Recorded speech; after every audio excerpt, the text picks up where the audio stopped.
Good evening and welcome back. Settle in. Lower the lights if you'd like. There is nothing here you need to do tonight. Only listen and let the world grow quiet around you. Tonight we travel into the far north, into a white labyrinth of ice and water at the top of the world, in search of a passage that men dreamed of for 400 years. And we follow the most famous expedition ever to sail after it. 2 fine ships and 129 men who went into the Arctic one summer and were never seen again. This is the story of Sir John Franklin and the lost ships Erebus and Terror. For 400 years it haunted the imagination of Europe. A passage through the ice. Look at a map of the world, and the dream makes a kind of sense. The riches of the East, the silk, the spices, the porcelain and the tea, lay far away across the world, and the ships of Europe had to crawl all the way around Africa or around the storm-racked tip of South America to reach them. A whole year's voyage, and often more, with the danger of disease and shipwreck the whole way. But if a ship could only slip across the top of the world, through the maze of islands and channels north of Canada, then the wealth of Asia would lie a few short weeks away.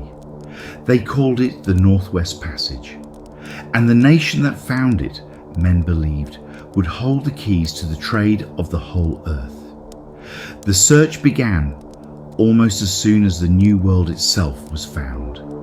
Barely 5 years after Columbus crossed the Atlantic, an Italian navigator in English service, John Cabot, was nosing along the coast of Newfoundland, looking for a way through to the Indies. He did not find one, nor did the many who came after him. In the years that followed, the English sent Martin Frobisher north 3 times in the 1570s.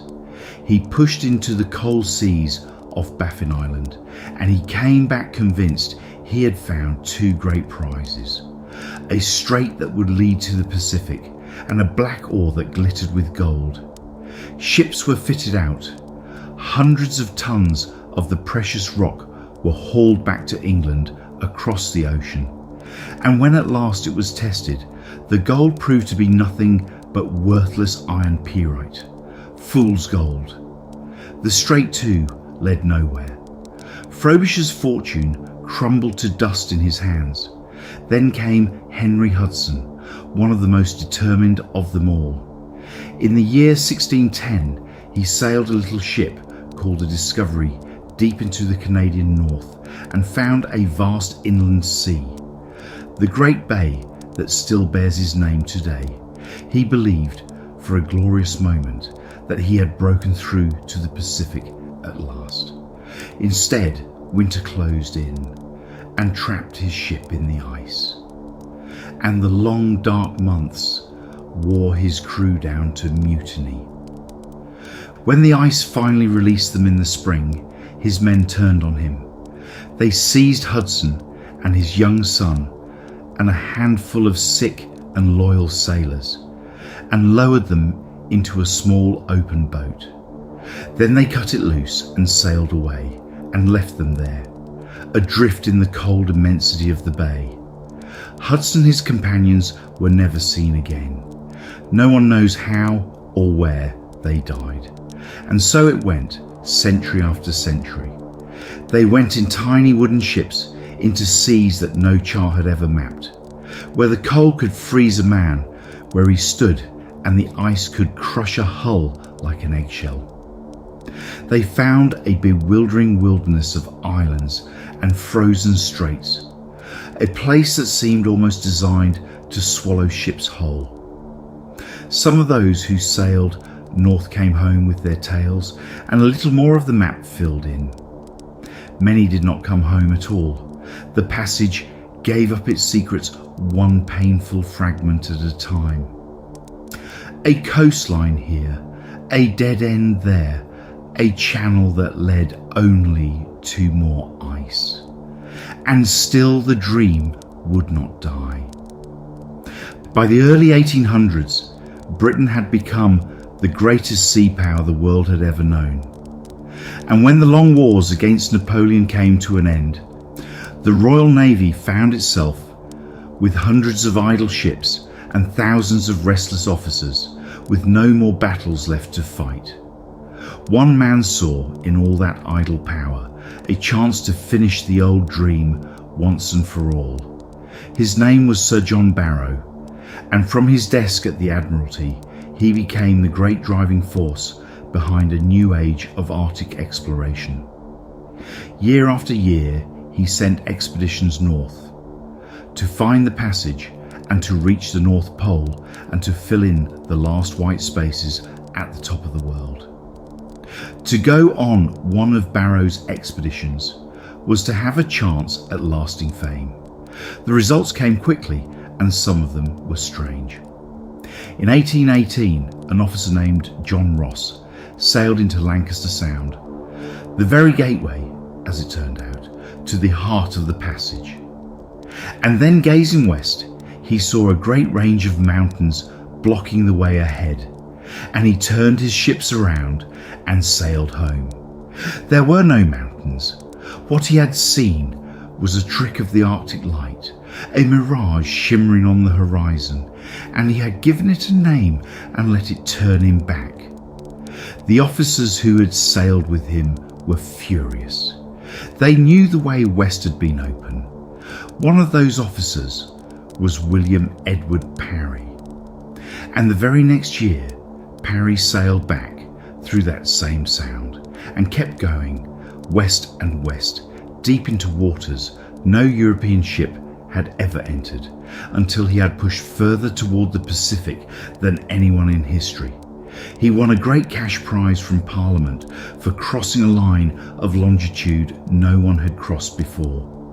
For a time, it seemed the passage might fall within a single generation. To survive the winters, those early expeditions had to invent the very art of living through the polar night.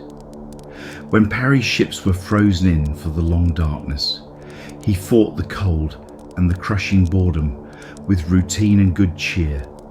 His men put on plays upon the frozen deck by lamplight, their breath clouding in the bitter air, and they even printed their own little shipboard newspaper to carry them through the months until the sun came back.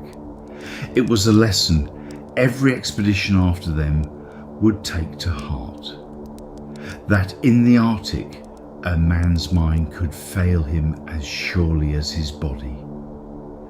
The Arctic, though, did not give itself up so easily. John Ross went north again years later, and this time his ship was trapped in the ice for 4 winters, 4 endless winters, an ordeal almost beyond imagining, before he and his men escaped on foot and by boat, and were plucked from the sea, half dead, by a passing whaler. They had been given up for lost long before, yet even that expedition added to the map. For Ross's nephew, a brilliant young officer named James Clark Ross, used those frozen years to sledge across the ice and locate, for the very first time, the North Magnetic Pole, the wandering point on the Earth's surface toward which every compass needle turns. And this same James Clark Ross would soon take 2 sturdy little ships, the Erebus and the Terror, all the way to the opposite end of the world and sail them along the towering ice cliffs of Antarctica. Remember those 2 ships. We will meet them again very soon. By the 1840s then, the great puzzle was nearly complete. Brave men and hard winters had charted long stretches of the northern coast of Canada and the channels of the Arctic islands above it. Only a small gap remained, a few hundred miles of unknown water in the very middle of the maze, a final blank to be sailed through, joining the known waters of the east to the open Pacific beyond. One last push, the Admiralty believed, would complete the work of 4 centuries. They could not have imagined the price. The man chosen to lead that final push was no stranger to the cold, nor to the very edge of death. Sir John Franklin was, by the year 1845, one of the most celebrated explorers in all of Britain. He had been born in a small town in Lincolnshire, the 9th of 12 children, and he had gone to sea as a boy of 14. He had seen the great naval battles of his age.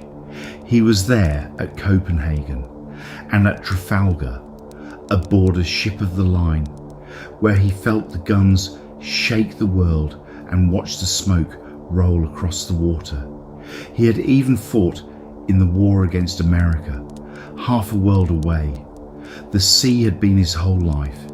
And then, when the Great Wars ended, he had turned north, to the Arctic, and to a fame of a stranger and harder kind. His name had been made, and very nearly his grave, on a journey across the frozen north of Canada, more than 20 years before. The Admiralty had sent him overland on foot and by canoe to map the Arctic coastline from the mouth of a river called the Coppermine. It was a staggering undertaking through a country of almost unimaginable emptiness, and it went catastrophically wrong. They started too late in the season. They relied on supplies that never came, and on the hunting of game that melted away before them as the weather turned. By the time they began the long retreat towards safety, the winter had caught them in the open, hundreds of miles from any shelter, with nothing left to eat. And so they starved. They scraped a kind of grey lichen from the rocks. The native people called it tripe de roche, and boiled it into a bitter, gritty paste that sat heavy and useless in their bellies. They gnawed the leather of their old spare boots and the burnt bones left behind by the wolves. Men grew too weak to walk and lay down in the snow and were left behind to die. In the depths of that horror, darker things happened still. One of the party, a voyageur, half mad with hunger, is believed to have murdered a young officer named Robert Hood, shooting him through the head as he sat reading by the fire. There were whispers too that the man had been feeding the others on the flesh of those who had already fallen without their knowing. In the end, he was judged too dangerous to live, and one of Franklin's officers, a steady doctor named John Richardson, shot him dead on the trail. Of the 20 men who had set out, 11 died. Franklin himself survived only because a band of the local Yellowknife people, led by a chief named Akicho, found the skeletal survivors and fed them and nursed them slowly back from the edge of the grave. And Franklin came home, against all odds, to find himself a hero. The gallant officer who had endured the unendurable, who had pressed on into the white when lesser men would have turned back. All across Britain they knew him now by a single unforgettable phrase: the man who ate his boots.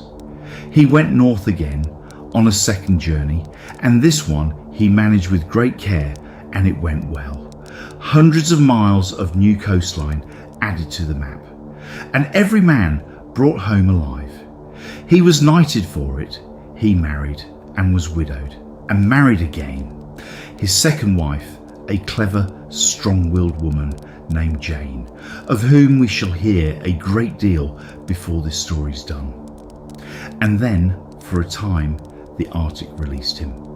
He was sent to the far side of the world to serve as the governor of a distant island colony, the land then called Van Diemen's Land, the place we now call Tasmania.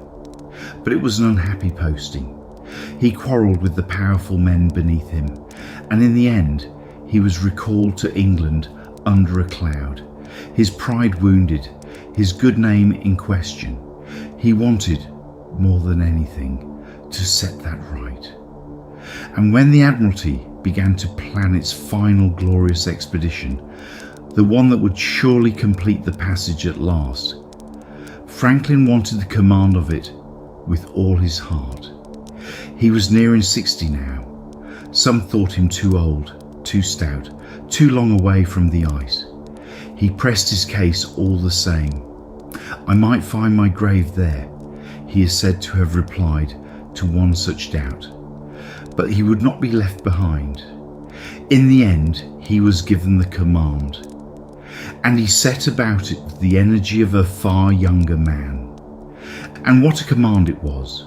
2 ships were chosen, the very pair we met before, the Erebus and the Terror, fresh from their long voyage to the ice of Antarctica. They had names drawn from the old world of the dead and the dreadful, yet they were among the toughest vessels ever built. Both had begun life as bomb ships, made to fire heavy mortars, their frames already enormously strong to bear the shock of their own guns. Now they were strengthened still further for the polar ice. Their bows sheathed in iron, their hulls cross-braced with oak and iron beams until they could shoulder the floes aside. And they carried wonders. Each ship was fitted with a steam engine, lifted whole from a railway locomotive, that could drive a propeller and push her through the calm when the wind failed. There was a system of pipes to carry warmth through the living quarters against the cold of the polar night. There were machines to turn seawater fresh, and great libraries of more than 1,000 books apiece, and instruments for every kind of science the age could devise. And there was food, 3 years of it and more, tens of thousands of pounds of salted meat, of flour and sugar and dried vegetables, and newest and most marvellous of all, thousands upon thousands of tins of preserved food, sealed against the air, a miracle of the modern age. There was, perhaps, one shadow over all that bounty. The contract to supply those tins had been given out late and in a great hurry to a merchant named Goldner, who had to produce a colossal quantity of them in only a few short weeks. Some who have studied the expedition believe that the tins were sealed with lead solder, sloppily applied, and that the lead may have leached slowly into the food within.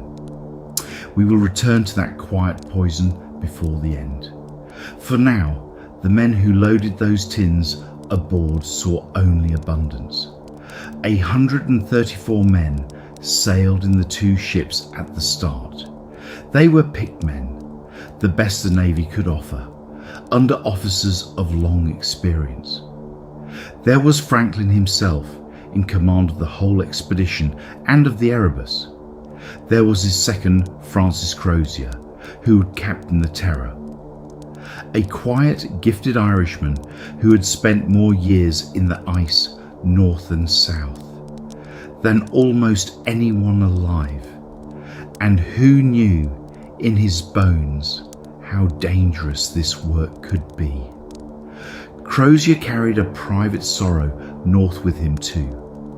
He had fallen deeply in love with Lady Franklin's young niece, Sophia, and had asked for her hand, and she had gently refused him. He sailed away a disappointed man, weighed down by a foreboding he could not quite shake, and by a cruel turn of fate it would fall to this quiet, heartsick Irishman to take command of everything when Franklin was gone, and to lead the last survivors on their long and hopeless walk across the ice. And there was a dashing young commander named James, full of confidence and good humour, who kept the men's spirits high. In May of 1845, the Erebus and the Terror sailed from England, cheered on their way, the pride of a confident empire, Everyone agreed it was the finest, best equipped expedition ever sent into the polar seas. Surely now, after 400 years, the passage would fall. They crossed the Atlantic and sailed up the western coast of Greenland to a place called Disco Bay, where they took on the last of their stores, and the men wrote their final letters home. Cheerful letters, full of hope and high spirits. 5 men were found unfit for the work ahead and sent back on a supply ship. Those 5 would prove to be the only members of the expedition ever to see England again, leaving 129 souls to sail on into the north. And then, late in July, in the waters of Baffin Bay, 2 whaling ships met the expedition near the entrance to the Arctic. The whalers spoke with Franklin's officers and saw the crews in fine health and good spirits. The 2 ships made fast to a great iceberg, waiting for the ice ahead to open and let them through into Lancaster Sound, the gateway to the passage. Then the whalers sailed on about their own business, and the Erebus and the Terror slipped away into the maze of ice, and the world never heard from them again. At first, no one worried. The Arctic was vast and slow and silent. A ship might be locked in the ice for a winter, even 2, with no way to send word home. A year passed and it meant nothing. They had food for 3 years after all. And Franklin was the man who had survived when survival seemed impossible. But as the 3rd year came, and then the 3rd winter, with no word, no sign, no rumour drifting back from the whalers or the trading posts, a cold unease began to spread. And then the search began. It would grow into the greatest search the world had ever seen. Ship after ship was sent into the Arctic to look for the lost expedition. They came from the east, through the waters Franklin had entered. They came from the west, through the Bering Strait. They came overland, by canoe and on foot, down the rivers to the northern coast. The British government offered an enormous reward, a fortune, to anyone of any nation who could find the missing men or even bring back word of their fate. And driving it all, year after year, refusing to let the world look away, was one extraordinary woman, Franklin's wife, Lady Jane Franklin. She would not give up. When the government's will began to flag, she spent her own fortune to fit out search ships of her own. She wrote to admirals and to presidents and to the Emperor of Russia. She kept her husband's name burning in the public mind, and she turned a missing officer into a national cause. In the end, more expeditions went into the Arctic to search for Franklin than had ever gone to find the passage itself. Dozens of them over more than a decade. And in their searching, almost by accident, they mapped more of that frozen world than all the centuries before them. The lost expedition, even in its silence, was redrawing the map of the North. Some of those searchers wrote extraordinary chapters of their own. One officer, Robert McClure, pushed into the ice from the Pacific side, hunting for Franklin from the west, and across years spent frozen in, sledging over the ice from one trapped ship to another. His party became the first human beings ever to cross the whole Northwest Passage, from ocean to ocean. They had done it partly on foot, and they had lost their ship to the ice to do it, but they had crossed it all the same. The great prize Parliament had set aside for the passage was, in the end, paid to him. And then there was the strange tale of His Majesty's ship Resolute. She was one of the search vessels abandoned in the floes when her crew at last gave her up and walked away. But the Resolute did not sink. Locked in the drifting ice, empty and silent, she floated free and wandered the frozen sea alone for more than 1,000 miles. Until, far away, an American whaler came upon her, still riding the waves with no soul aboard. The Americans sailed her home and refitted her and returned her to Queen Victoria as a gesture of goodwill between the two nations.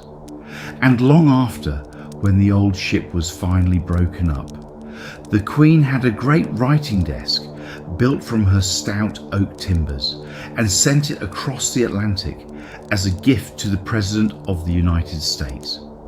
That desk still stands in the office of the American President to this day, a quiet, far-travelled relic of the long search for the lost ships. For years they found nothing at all, only the silence and the endless white. And then, on a tiny, wind-scoured island, the first clue. On a desolate scrap of land called Beachy Island, a search party came upon the unmistakable signs of a camp. The litter of men who had wintered there, tins and scraps, and the carefully built remains of a little settlement on the ice.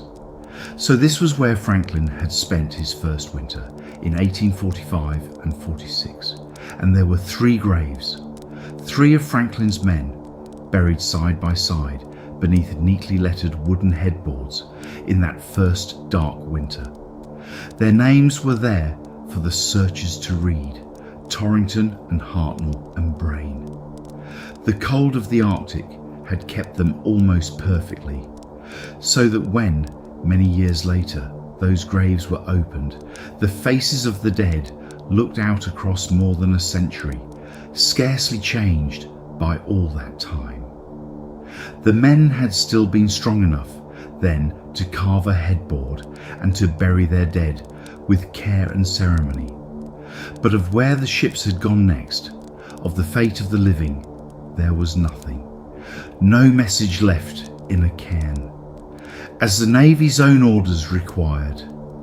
No note to say which way they had turned. Only 3 graves and a silence that stretched away in every direction. The truth, when it finally came not from the Navy's mighty ships and their hundreds of men, but from a single lone traveller who had learned to live as the people of the Arctic lived. His name was John Ray. He was a surveyor for a fur trading company, a hardy Scot who had spent years in the north and who, unlike almost any of his countrymen, had taken the trouble to learn from the Inuit, the people who had made their home in that frozen world for thousands of years. He travelled light and fast. He hunted his own food and built snow houses to sleep in, and wore furs in the native fashion, and went where the great expeditions, with all their tinned food and woolen coats, could never follow. In the year 1854, far out in the Arctic, Ray met Inuit hunters who told him a hard and sorrowful story. Some years before, they said, a large party of around 40 white men had been seen far to the west, dragging a boat and sledges south across the ice, near the mouth of a great river. The men were thin and failing, and could barely speak the few words they tried to share. Through signs, they made it understood that their ships had been crushed and that they were walking south in a desperate search for food. And later that same season, the Inuits said they had come upon the bodies, many of them scattered across the land and along the shore, where the men had fallen one by one as they walked. The Inuit told Ray one thing more. From the state of the remains they had found, it was plain that the last survivors, in the final extremity of their hunger, had been driven to feed upon their dead. Ray carried this story home, and with it relics he had bought from the Inuit, who had taken them from the bodies and the wreckage years before. Silver forks and spoons engraved with the crests of Franklin's officers. A small silver plate bearing Sir John Franklin's own name. A medal, proof beyond any doubt that he had found the answer to the great mystery of the age. Victorian Britain could not bear it. The idea that British naval heroes, the very flower of the empire, had ended their lives as starving men eating the dead was simply unthinkable to a proud nation. And so, rather than mourn the truth, they attacked the man who had brought it. Ray was savaged in the newspapers. The great writer Charles Dickens himself took up his pen and poured scorn on the account, and on the honesty of the Inuit who had given it, insisting that no Englishman could ever have done such a thing, and that the native people must be lying, or worse. Lady Franklin, who could not accept that her husband's men had met so squalid an end, turned against him too. John Ray had solved the greatest puzzle of his time, and for his trouble, for telling the truth as the Inuit had told it to him, he was shunned and denied the honours that any other man would have been given. But the Inuit had told the truth. In time, every single part of their account would be confirmed. A few years later, another expedition, paid for once again by the tireless Lady Franklin, reached the bleak shores of King William Island, the very place where the ships had met their end. Its commander was a determined officer named Leopold McClintock, and there, across that frozen island, his men at last began to find the scattered remnants of the lost expedition. A skeleton, face down in the snow, where a man had simply fallen as he walked and never risen. A ship's boat mounted on a heavy sledge with two bodies inside it and a strange and heartbreaking cargo. Not food, but silk handkerchiefs and scented soap and slippers and books, the small comforts of home that dying men had dragged across the ice when their strength should have been spent on survival. And then, beneath a pile of stones, they found the one thing the whole world had been searching for: a single sheet of paper, the only written record of the expedition's fate ever recovered. It was a standard Navy form, filled in twice at two different times. The first note, written around the margins, was calm and brief, and dated to the spring of 1847. All was well, it said. The expedition had wintered and explored, and all was well. But around that first message, in a different hand, a second note had been added nearly a year later. And in a few crowded, desperate lines, it told the end of everything. The Erebus and the Terror, it said, had been trapped in the ice off King William Island since September of 1846. A year and a half, frozen fast, going nowhere. Sir John Franklin was dead. He had died on the 11th of June 1847, out there on the ice, never knowing how very near he had come, never knowing that the passage lay almost within his reach. More than 20 others had died with him, and the survivors, 105 men, now under the command of Crozier, had abandoned the two ships and were setting out on foot south across the ice toward a distant river on the mainland in a last and hopeless bid to walk to safety.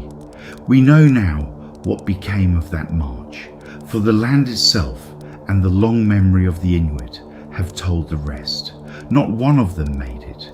They died as they walked, strung out for miles across the frozen wastes, in ones and twos and small exhausted groups, until the last of them fell. Scurvy was eating at them for all their fine provisions. The cold was endless. Their strength was gone. Some believe the very tins that were meant to save them carried that slow poison of lead, sealed in with the food, clouding their minds and weakening their bodies even as they ate. Others point to the scurvy, or to disease, or to plain starvation, or to the sheer, impossible distance they were trying to cross. Most likely it was all of these together, 100 small dooms gathering at once. What is certain is the ending. 129 men had sailed into the Arctic in the 2 finest ships of the age. Every single one of them perished. It remains the worst disaster in the history of polar exploration. A whole expedition swallowed by the ice, leaving behind only 3 graves, a scattering of bones, a few engraved spoons, and a single sheet of paper. For a long time, that was where the story seemed to end. But there is a quieter truth running beneath it.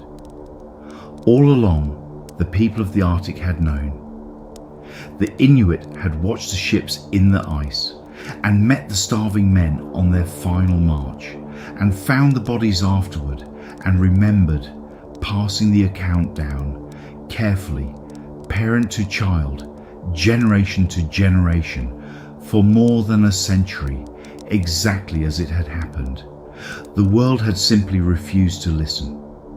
And there is one last turn worth telling, before we let them rest. The passage that Franklin died searching for was conquered at last by a young Norwegian named Roald Amundsen, a man we will meet again at the far end of the earth. Half a century after the Erebus and the Terror vanished, Amundsen took a tiny fishing boat and a handful of companions and threaded his way slowly through the ice over 3 long years, and so became the first ever to navigate the whole Northwest Passage by sea in a single ship. And the reason he succeeded where Franklin's mighty expedition had failed was disarmingly simple. He went small and he went humble. He spent 2 years living among the Netsilik Inuit along the way, and he learned from them how to drive dogs, how to sew and wear furs, how to live off the frozen land. The very knowledge that might have saved Franklin's 129 was the knowledge that carried Amundsen through alive. And as for the lost ships themselves, they slept on, somewhere beneath the Arctic water, for more than 160 years.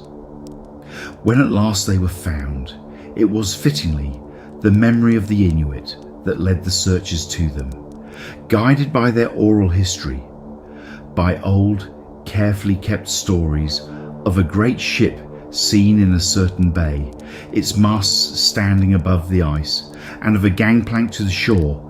Modern searchers lowered their cameras into the cold and the dark, and there they were, the Erebus, found in 2014, the Terror 2 years later, both resting upright on the seafloor, astonishingly whole, preserved by the freezing water, their decks intact, their cabins still in order, plates still stacked in the cupboards, held in the perfect silence of the deep. The men who sailed them lie scattered still across the islands and the ice they never crossed. And the 2 ships keep their long, patient watch below, in the heart of the passage they had so very nearly won. Back in England, they raised a monument to Franklin, a statue and a tablet set in the great stone of Westminster Abbey, among the kings and the poets. The words carved upon it were written by the poet Tennyson, who was bound to Franklin by marriage. They read, "Not here, the white north has thy bones, and thou, heroic sailor soul, art passing on thine happier voyage now toward no earthly pole." And Lady Jane Franklin, who had never once stopped searching through all those long years, lived just long enough to know that her husband's fate was found at last. She died only a little before that memorial was unveiled. That is where we will leave them tonight. Franklin and his 129, and the 2 brave ships that carried them into the dream and into the dark. Thank you for spending this time with me. Sleep well wherever you are, and when you're ready, we'll go wandering again.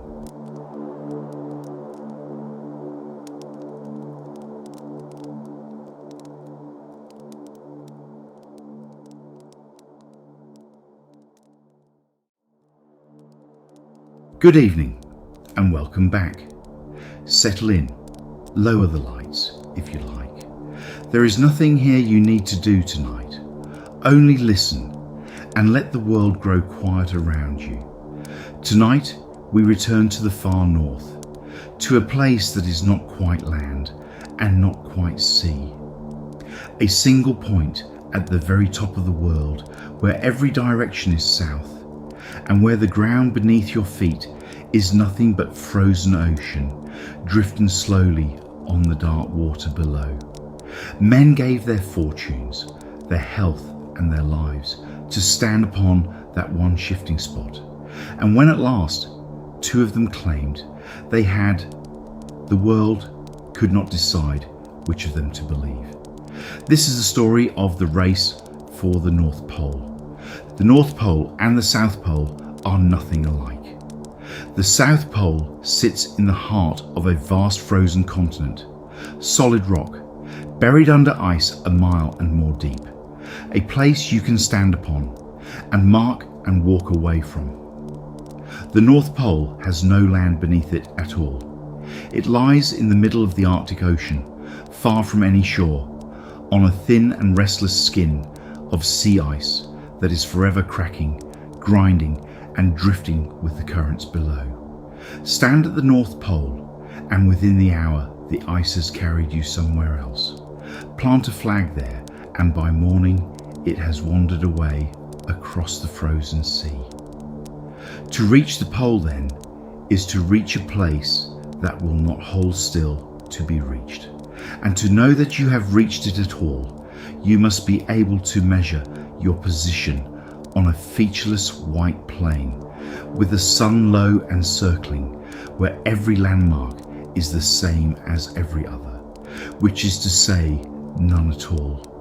For a long time, men did not even understand the nature of the place.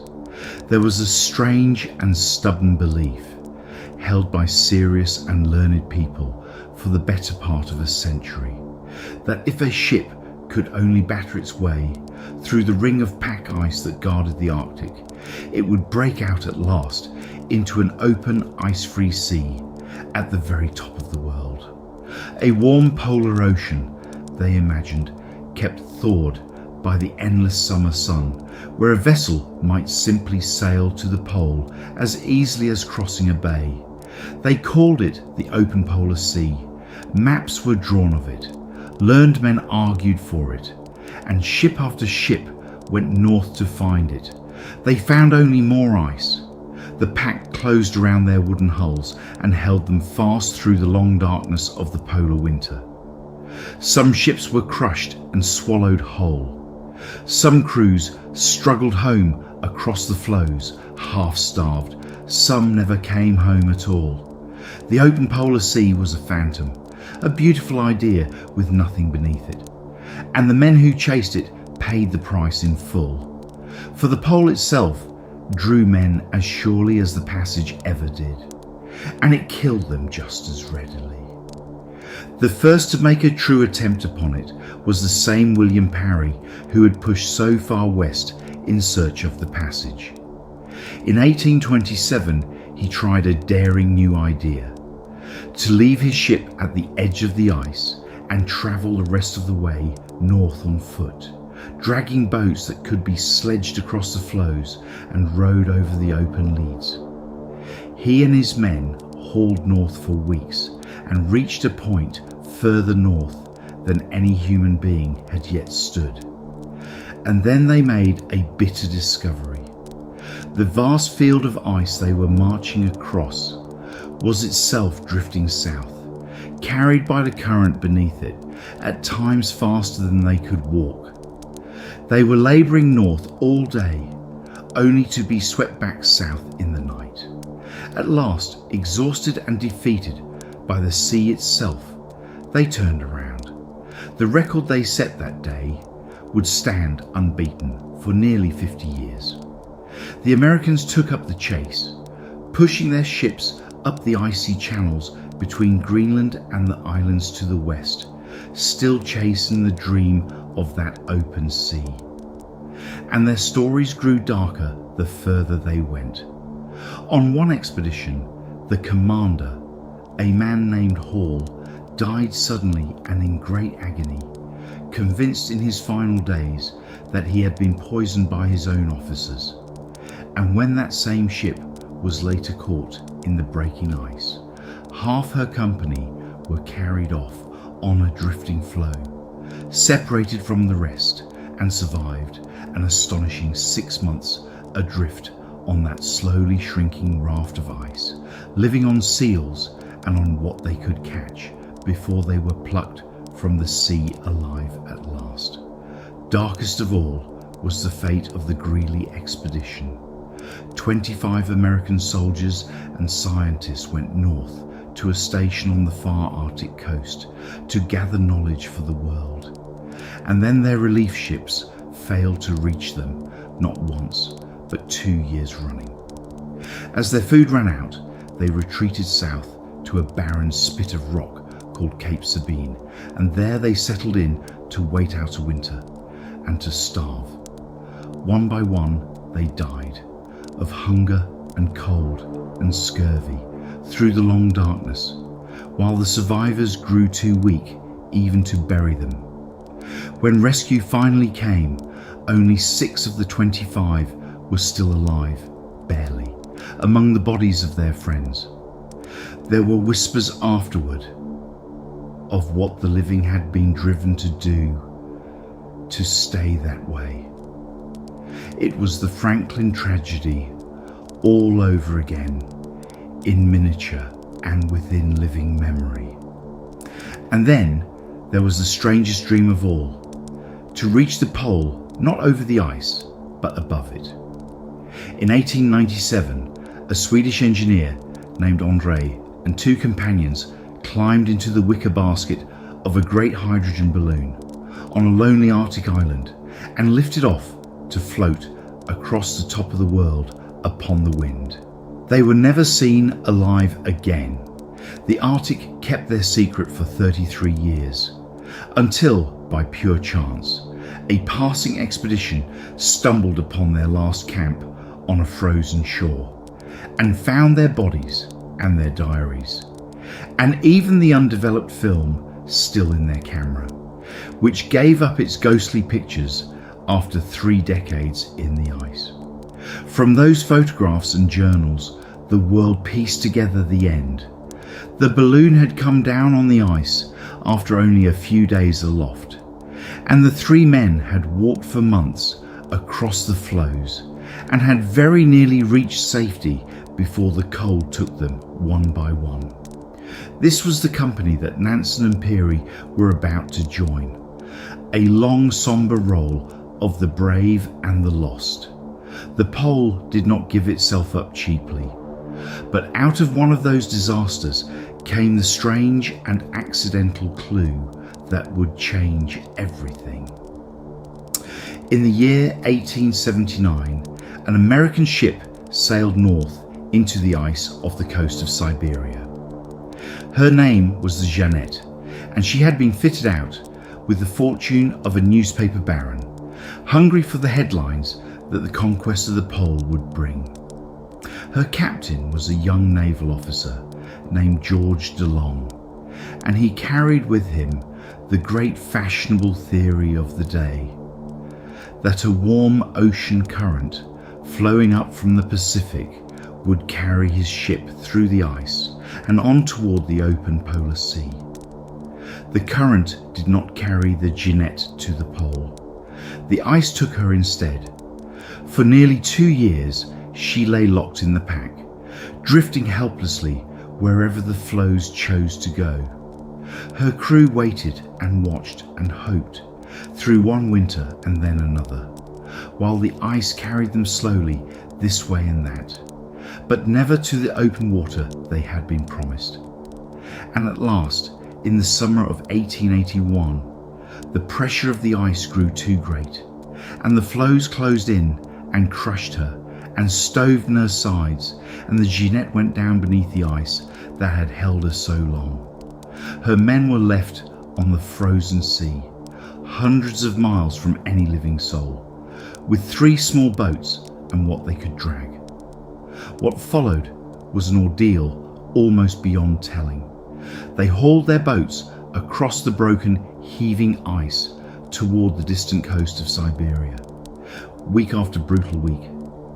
And then, reaching open water at last, they sailed for the mouth of a great Siberian river, the Lena, hoping to find native villages there. A sudden storm scattered the 3 boats. One was lost with all hands. The others reached the desolate, frozen delta separately, and there, in that endless waste of reeds and ice, De Long and most of his party slowly starved and froze to death, while a few of the strongest stumbled on and found help and lived. De Long's last act was to keep his journal, noting each death in a fading hand, until he set it down at the end and died beside it. Of the 33 who had sailed, only 13 came home. It was a familiar kind of Arctic tragedy by then. But what happened 3 years later was extraordinary. Relics from the Jeannette, papers, clothing, a list of her crew, unmistakable wreckage, were found frozen into a drifting ice floe on the coast of Greenland, on the far side of the entire Arctic Ocean, thousands of miles from where she had gone down off Siberia. Think on what that meant. The ice that had crushed the Jeannette had not simply sat still. It had drifted slowly, steadily, all the way across the top of the world, from Siberia, past the pole and down to the shores of Greenland, carrying the broken pieces of the ship with it. There was a great river of ice flowing across the polar sea, and one young Norwegian, reading the news of those Greenland relics, saw in them an idea that everyone else had missed. If the ice flowed across the pole all on its own, then a ship did not need to fight it at all. A ship needed only to surrender to it. His name was Fridtjof Nansen, and he was unlike any explorer who had come before. He was a scientist, an athlete, a champion skier, and a man of fierce and original mind. He had already made himself famous by doing something everyone said was impossible: crossing the great ice cap of Greenland from one side to the other on skis, with a tiny party and no line of retreat, burning his bridges so that the only way to live was to go forward. It had been a near thing. He and his 5 companions had crossed that endless white desert with the autumn closing around them, hungry and frostbitten, hauling their own sledges, navigating by little more than the sun and their own stubbornness. They had reached the western coast almost too late in the year to be taken off, and Nansen had wintered among the Inuit of Greenland, living in their houses, eating their food, watching how they moved and dressed and survived. He came home having proven not only that Greenland could be crossed, but a deeper thing, that the way to master the Arctic was to stop fighting it, and to learn instead from the people who had always called it home. It was a lesson he would carry north again. And now he turned his mind to the pole and to the puzzle of the drifting ice. His plan was so daring that the older, wiser heads of the exploring world declared it madness. He would build a ship and sail her into the ice off Siberia, to very nearly the spot where the Jeannette had been lost, and then deliberately allow her to freeze fast in the pack. And he would let the great drift carry her, locked in the ice, across the polar ocean toward the pole for however many years it took. The danger everyone pointed to was obvious. The ice had crushed every ship that had ever dared it. So Nansen had a ship built that the ice could not crush. He worked with a brilliant shipwright named Colin Archer, and together they built something the world had never seen. They called her the Fram, a word that means forward. She was small and immensely strong, and rounded and smooth in the hull, shaped almost like a bowl or the half of an egg, so that when the floes pressed in against her from either side, they could find no flat surface to grip. Instead of being crushed between them, she would simply be squeezed upward, lifted like a wet seed pinched between two fingers, to sit safely on top of the ice while it carried her along. She was stocked to keep a small crew warm, fed and sane for 5 years in the dark if need be. In the summer of 1893, the Fram sailed into the ice and Nansen let her freeze in. And the drift took hold exactly as he had foretold. Month after month, year into year, the icebound ship inched her way north and west across the frozen sea. The crew of 13, under their steady captain Otto Sverdrup, waited out the long polar nights in warmth and good order, reading, working at their science, keeping careful watch on the slow, miraculous drift that was carrying them a little each day toward the top of the world. But Nansen came to see that the drift, for all its wonder, would not quite pass over the pole itself. It would carry the Fram near and then begin to swing away. And so he made a bold and lonely decision. He would leave the safety of his ship and go for the pole on foot, across the moving ice. With a single companion, a strong, capable young man named Hjalmar Johansen, Nansen set out with dogs, sledges and kayaks lashed across the sledges for the open leads. They left the Fram and her crew behind to continue their drift, and the two men struck out north, alone, toward the pole. It was a brutal journey and a strange one. The drifting ice fought them at every step. It broke into pressure ridges they had to haul the sledges over, and into channels of black open water they had to ferry across in the kayaks. Worst of all, the whole frozen sea beneath them was itself drifting south against them, so that some nights they lay down exhausted, having gained a few miles, and woke to find the ice had carried them backward in their sleep, nearly as far as they had come. At last, with the way ahead, a chaos of broken floes and the brief season turning against them, Nansen knew they could go no further. They had reached a point further north than any human being had ever stood, closer to the pole than anyone in all of history, beating the old record by a great margin. And still the pole lay far beyond them, out of reach. They turned back. Now came the hardest part of all. They had no ship to return to. The Fram had drifted on, they knew not where. They had to find their own way back to land, alone, on foot and by kayak, across the moving sea, with no one in the world who knew where they were or whether they lived. What followed was one of the great survival stories of the age. The two men struggled south for months. Their watches stopped, losing all certain track of where they were. They shot walrus and polar bear to eat, and burned the blubber for warmth.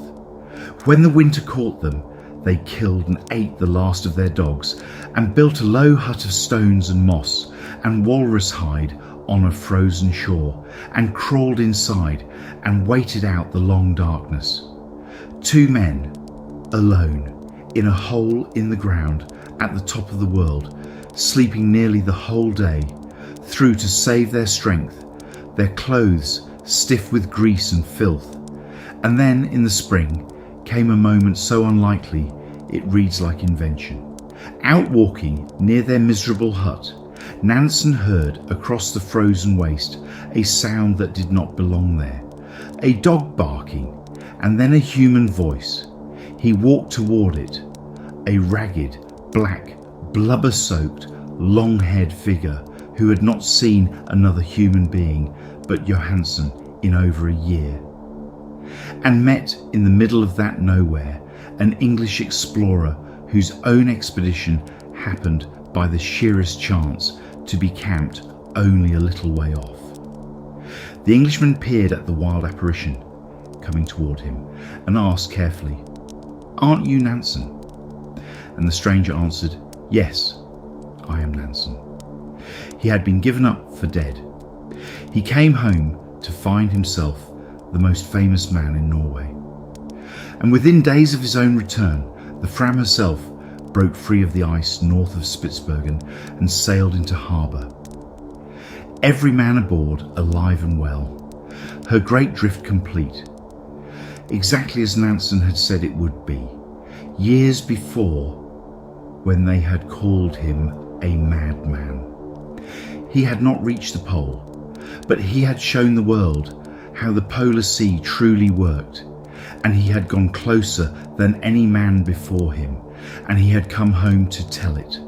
The pole itself was still out there, waiting, and the men who wanted it now were of a harder and hungrier kind. If Nansen was a scientist who happened to explore, the next man in our story was something else entirely. An explorer consumed, body and soul, by a single fixed idea. His name was Robert Peary. He was an American, hard, proud, and utterly relentless.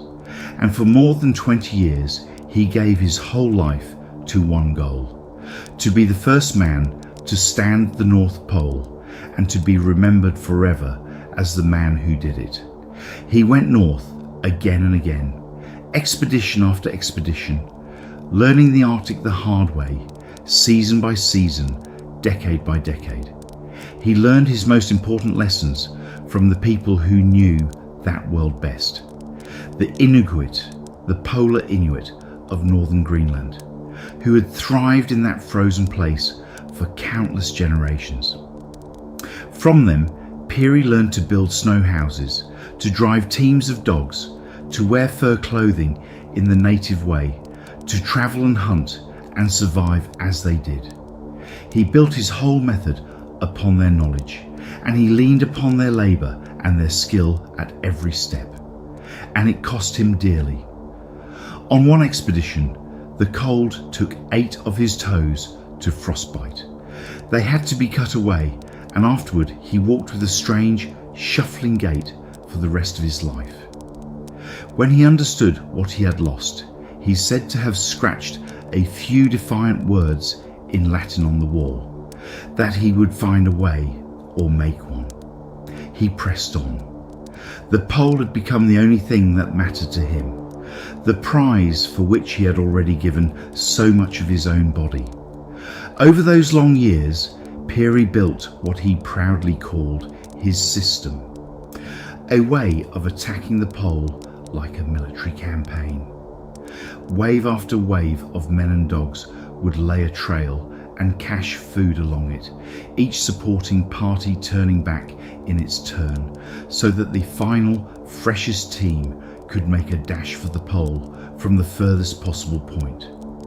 He drove himself and his men, and above all the Inuit who served him, with a ferocity that won him both deep loyalty and quiet resentment. He could be generous, and he could be cold. He took from the Inuit nearly as much as he learned from them, and not always kindly. But no one who knew him could doubt the iron of his will. And the Arctic, even at the very end, was still playing its oldest trick on him. On one journey, he believed he saw a great new land, far off across the frozen sea, and he named it and set it proudly upon his maps. Years later, when other men went to find it, there was nothing there at all. It had been a mirage, a phantom of ice and light, like the open sea and the false mountains that had fooled so many hopeful eyes before his. At his side, through much of it, was a man whom history would, for far too long, leave standing in the shadows. His name was Matthew Henson, an African American, the son of poor farmers, who had gone to sea as a boy and joined Peary as an assistant, and who became, over the years, the most skilled and valuable member of every expedition. Henson spoke the language of the Inuit fluently, better than any other man on the team. He was the finest dog driver among them, trusted and respected by the Inuit hunters as one of their own. He could build a sledge and repair one, and coax a team across the worst ice. When the going was hardest, it was Henson, more than anyone, who got the expedition through. Peary knew it and relied on him completely. And yet, because of the colour of his skin, in the world they would return to, Henson's name would count for almost nothing. In the spring of 1909, after more than 2 decades of failure and frostbite, Peary made his final attempt. He had a ship built specially for the work, the Roosevelt, that could ram her way far north and winter in the ice, giving his sledge parties the shortest possible run at the pole. From the northern tip of the land, a great party set out across the frozen sea. Many men and many dog teams, laying and stocking the trail, the support teams turning back one by one as planned, each carrying the others a little further, until at last, for the final dash across the last stretch of shifting ice, only 6 remained: Peary and Henson and 4 Inuit companions, Uta, Igingwa, Seagloo and Ukwea, whose names deserve to be remembered alongside the others. And on the 6th of April 1909, Robert Peary wrote in his diary that they had done it, that they stood at last upon the North Pole, the goal of his entire life, one at the very end of it. He turned for home to tell the world that the pole was his. He was about to discover that someone else had already claimed it. While Peary had been struggling across the ice, another American had been telling an astonishing story. His name was Frederick Cook. He was a doctor and explorer who had in earlier years actually travelled in the Arctic alongside Peary himself, and had once been counted his friend. And as Peary came south in the late summer of 1909, with his great news, the world greeted him with a thunderbolt. Frederick Cook had got there first. Cook announced that he had reached the North Pole a full year earlier, in the spring of 1908, and had only now made his way back from the ice to say so. Cook got his claim out first by a matter of days. The world, thrilled, crowned him the discoverer of the pole. Banquets were held in his honour, and then, almost at once, Peary's claim arrived, furious, wounded, insistent, branding Cook a liar and a fraud, and himself the one true conqueror of the North Pole. What followed was one of the ugliest feuds in the history of exploration. The 2 men and their armies of supporters tore at each other in the newspapers for months on end. Each called the other a cheat. The public split into rival camps. Learned societies and committees of Congress were dragged in to weigh the rival claims and to try to settle which man, if either, was telling the truth. In the end, the tide turned hard against Cook. Serious doubts emerged about his account of the journey and about whether he could possibly have done what he said. And worse, far worse for his credibility, a separate and famous claim he had made that he had been the first to climb the highest mountain in North America was shown to be a fabrication. His triumphant summit photograph exposed as having been taken on a minor peak far from the top. Once the world knew he had faked one great feat, it stopped believing he had achieved the other. Cook's polar claim collapsed. Peary was the man officially honoured in his own lifetime as the first to reach the North Pole.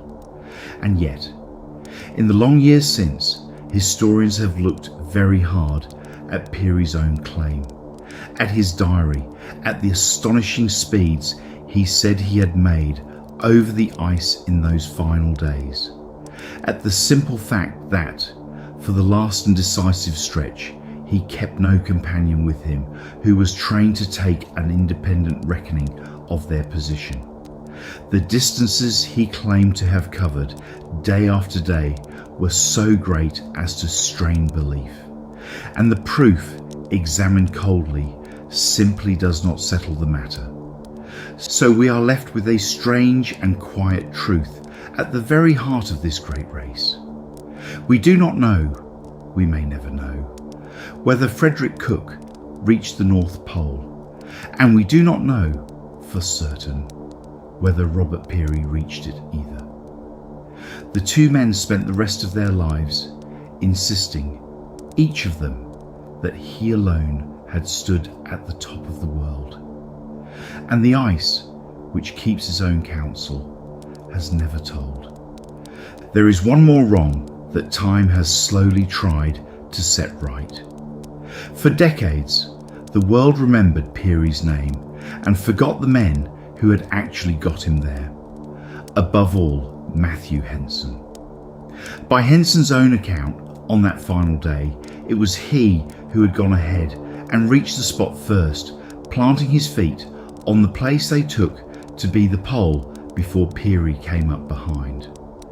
Whether or not the party truly stood at the pole at all, Henson had been at the very front of it, and for the simple reason of his skin, he was sent home to obscurity while another man took the glory. Henson worked quiet, ordinary jobs for years, in a city that had no idea what he had done.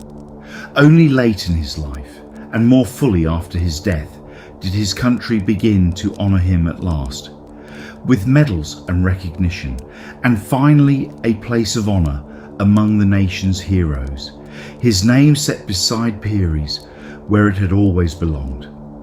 The man who had been the equal of any explorer of his age was given in the end his due. As for the pole itself, that shifting, restless point on the drifting sea, it kept its secret a while longer. The first time human beings looked down upon the North Pole, beyond any shadow of a doubt, it was not from the ice at all, but from the sky. In 1926, a great airship floated across the top of the world, and among the men in its gondola was a familiar name from the far south of this story, Roald Amundsen, the Norwegian, who had already conquered one end of the earth and now gazed down upon the other. From above, the men looked down at the pole that had cost so many so much, and let their flags fall onto the ice below. And in the years that came after, others crossed the frozen sea on the surface to stand upon the pole and prove it beyond all doubt.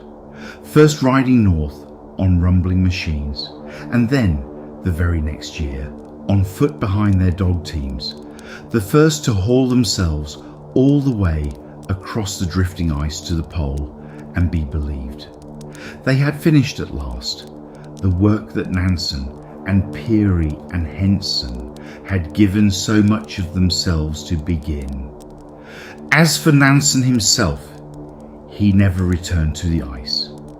He turned instead to the troubles of the living world and became one of the great humanitarians of his age, leading the effort to bring home hundreds of thousands of prisoners and refugees and starving people after the Great War. For that work, he was given the Nobel Peace Prize. The man who had once drifted across the frozen sea on a little wooden ship spent his final years saving the living far from any pole. The drifting ice carries on as it always has, turning slowly beneath the place where every direction is south. And the men who gave so much to reach it lie in their graves far away, in the warm and ordinary world, remembered now, most of them, more justly than they once were. That is where we will leave them tonight, Nansen on his drifting ship, Henson at the head of the sledges, and the pole turning quietly on the dark and frozen sea. Thank you for spending this time with me. Sleep well wherever you are, and when you're ready, we'll go wandering again.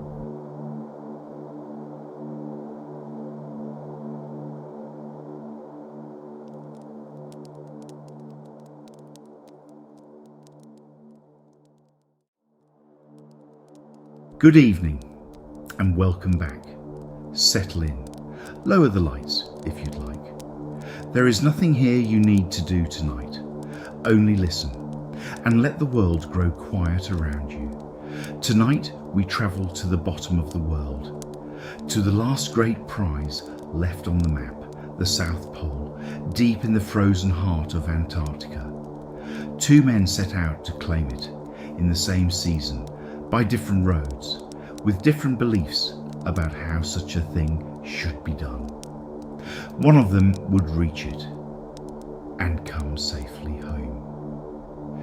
The other would reach it too and never return. This is the story of Scott and Amundsen and the race for the South Pole. By the early years of the 20th century, almost every great goal of exploration had fallen. The interiors of the continents had been crossed. The sources of the great rivers had been found. Even the North Pole, as we heard in our last chapter, had been claimed. Disputed, doubted, but claimed. One single, enormous prize remained. The hardest and the highest of them all, the South Pole, the exact bottom of the Earth, buried in the middle of Antarctica, a continent of ice larger than Europe, ringed by the stormiest seas on the planet, and swept by the coldest, driest, most violent weather anywhere on Earth.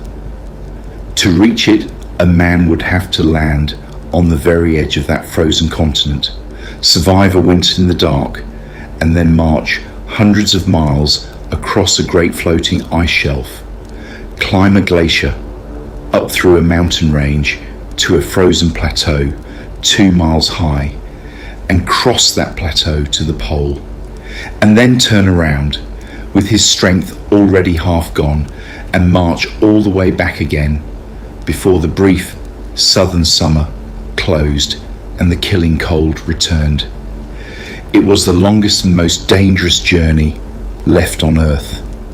Men had been creeping toward it for years. A decade before our story, a young naval officer named Robert Falcon Scott had led his first expedition south in a ship called the Discovery, and had pushed further toward the pole than anyone before him, though still hundreds of miles short, before scurvy and exhaustion turned him back. One of the men who marched with him on that journey and was sent home gravely ill was a merchant sailor named Ernest Shackleton, of whom we shall hear a great deal in our next chapter. For Shackleton went back.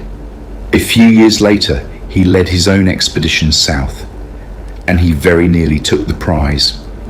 He and 3 companions climbed the great glacier onto the plateau and marched on toward the pole until they stood just 97 miles short of it, close enough almost to taste it. And there, with his food all but gone, Shackleton made the hardest decision of his life. He turned around. He chose to bring his men home alive rather than die for the last few miles of glory. Better a live donkey, he told his wife afterward, than a dead lion. Shackleton's expedition did more than march towards the pole. While he pushed south, other parties from his ship fanned out across that unknown land and worked marvels of their own. One team made the first ascent of Mount Erebus, the great smoking volcano that towers over the region, clawing up its frozen flanks to stand at last on the lip of its steaming crater. Another small party hauled itself hundreds of miles to reach the South Magnetic Pole, that wandering point toward which the compass needle dips. This was the heroic age of Antarctic exploration, a brief blazing era when a handful of men with little more than wool and leather and their own muscle were uncovering a whole continent for the very first time, and his greatest prize, the South Pole itself, still lay untaken at the very centre of it. The pole was still unclaimed, but it was close now, so close that the whole world could feel it. And 2 men on opposite sides of Europe set out to be the one who finished it.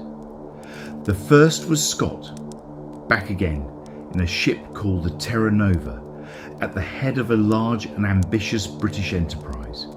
He was a man of the Royal Navy through and through, disciplined, dutiful, brave, and carrying on his shoulders the weight of a great seafaring nation's pride.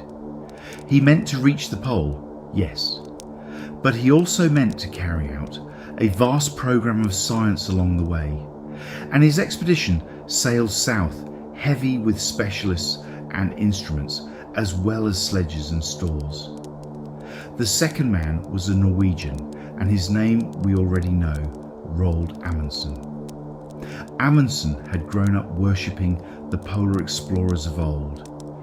He had already done what Franklin died attempting. He had sailed a tiny ship clean through the Northwest Passage, the first man in history to do it, and in the years of that voyage he had lived among the Inuit and absorbed everything they could teach him about surviving on ice. Dogs, skis, furs, the patient unglamorous craft of polar travel. And here the story takes a strange and secret turn. Amundsen had not set out to go south at all. His dream had been the North Pole, and he had borrowed Nansen's famous ship, the Fram, to go and claim it by drifting across the Arctic.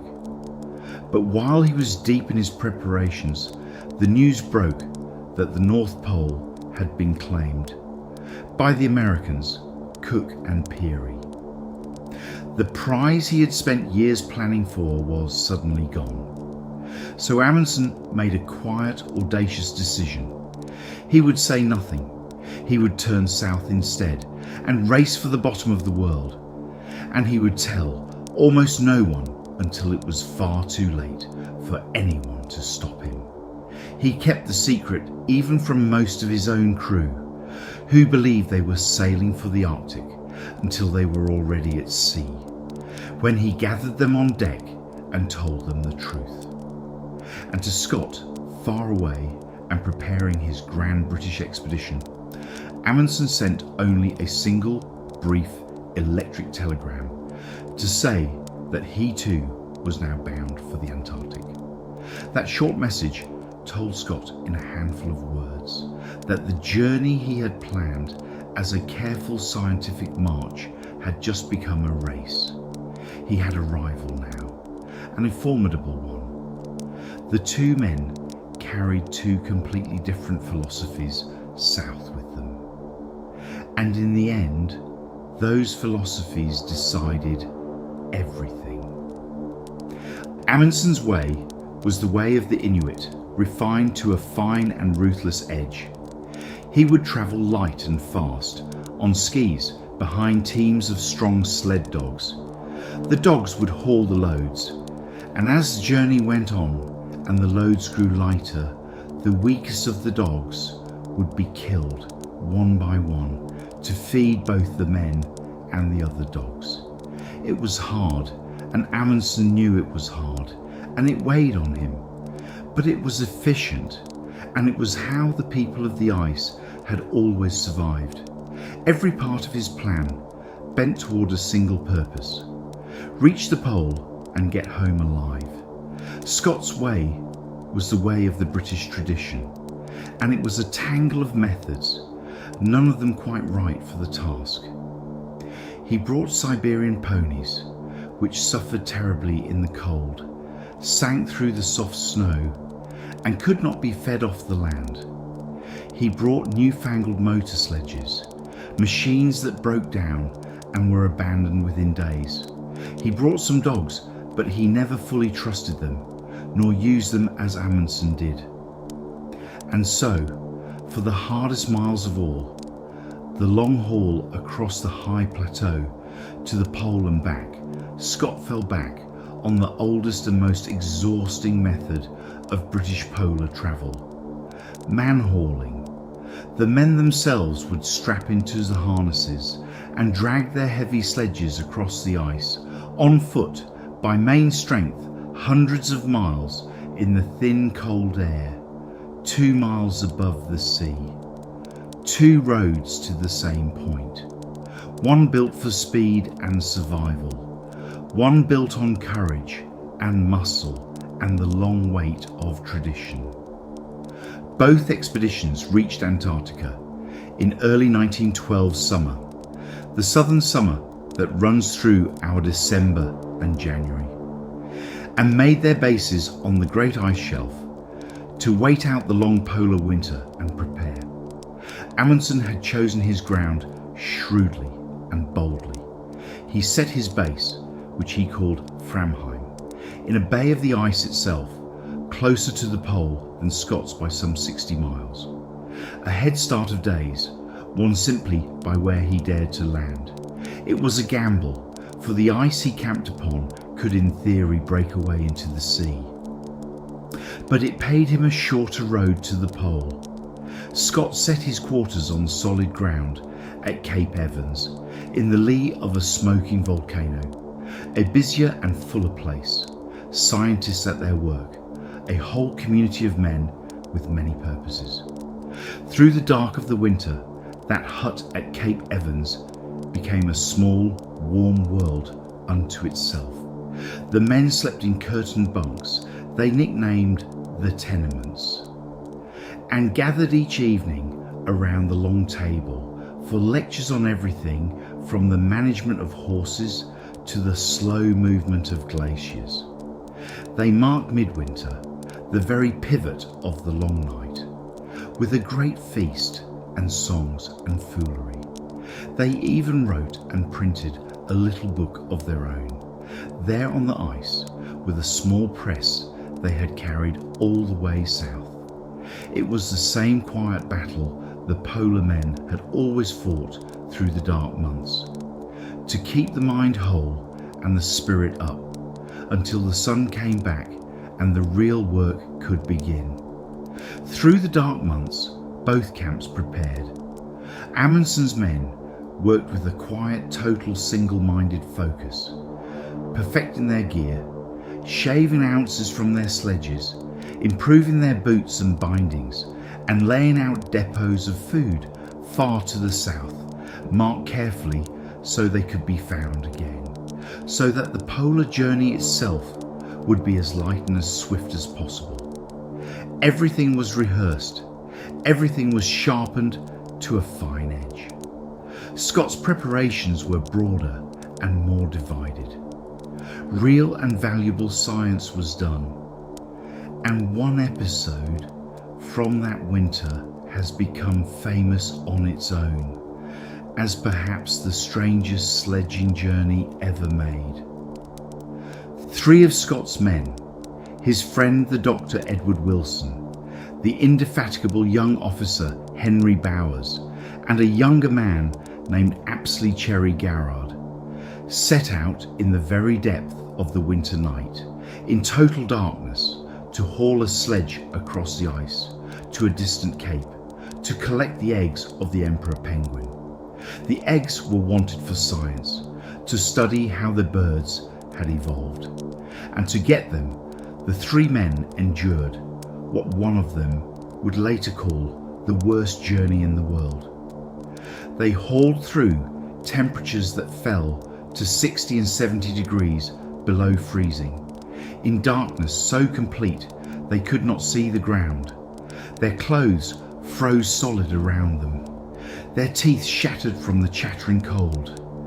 A storm tore their tent clean away into the night, and they lay in the open in their sleeping bags, certain they would die, and then, by a miracle, found the tent again, flung down half a mile off. They came back alive, barely, with 3 frozen eggs, and the whole point of the journey was simply to know a little more about the world.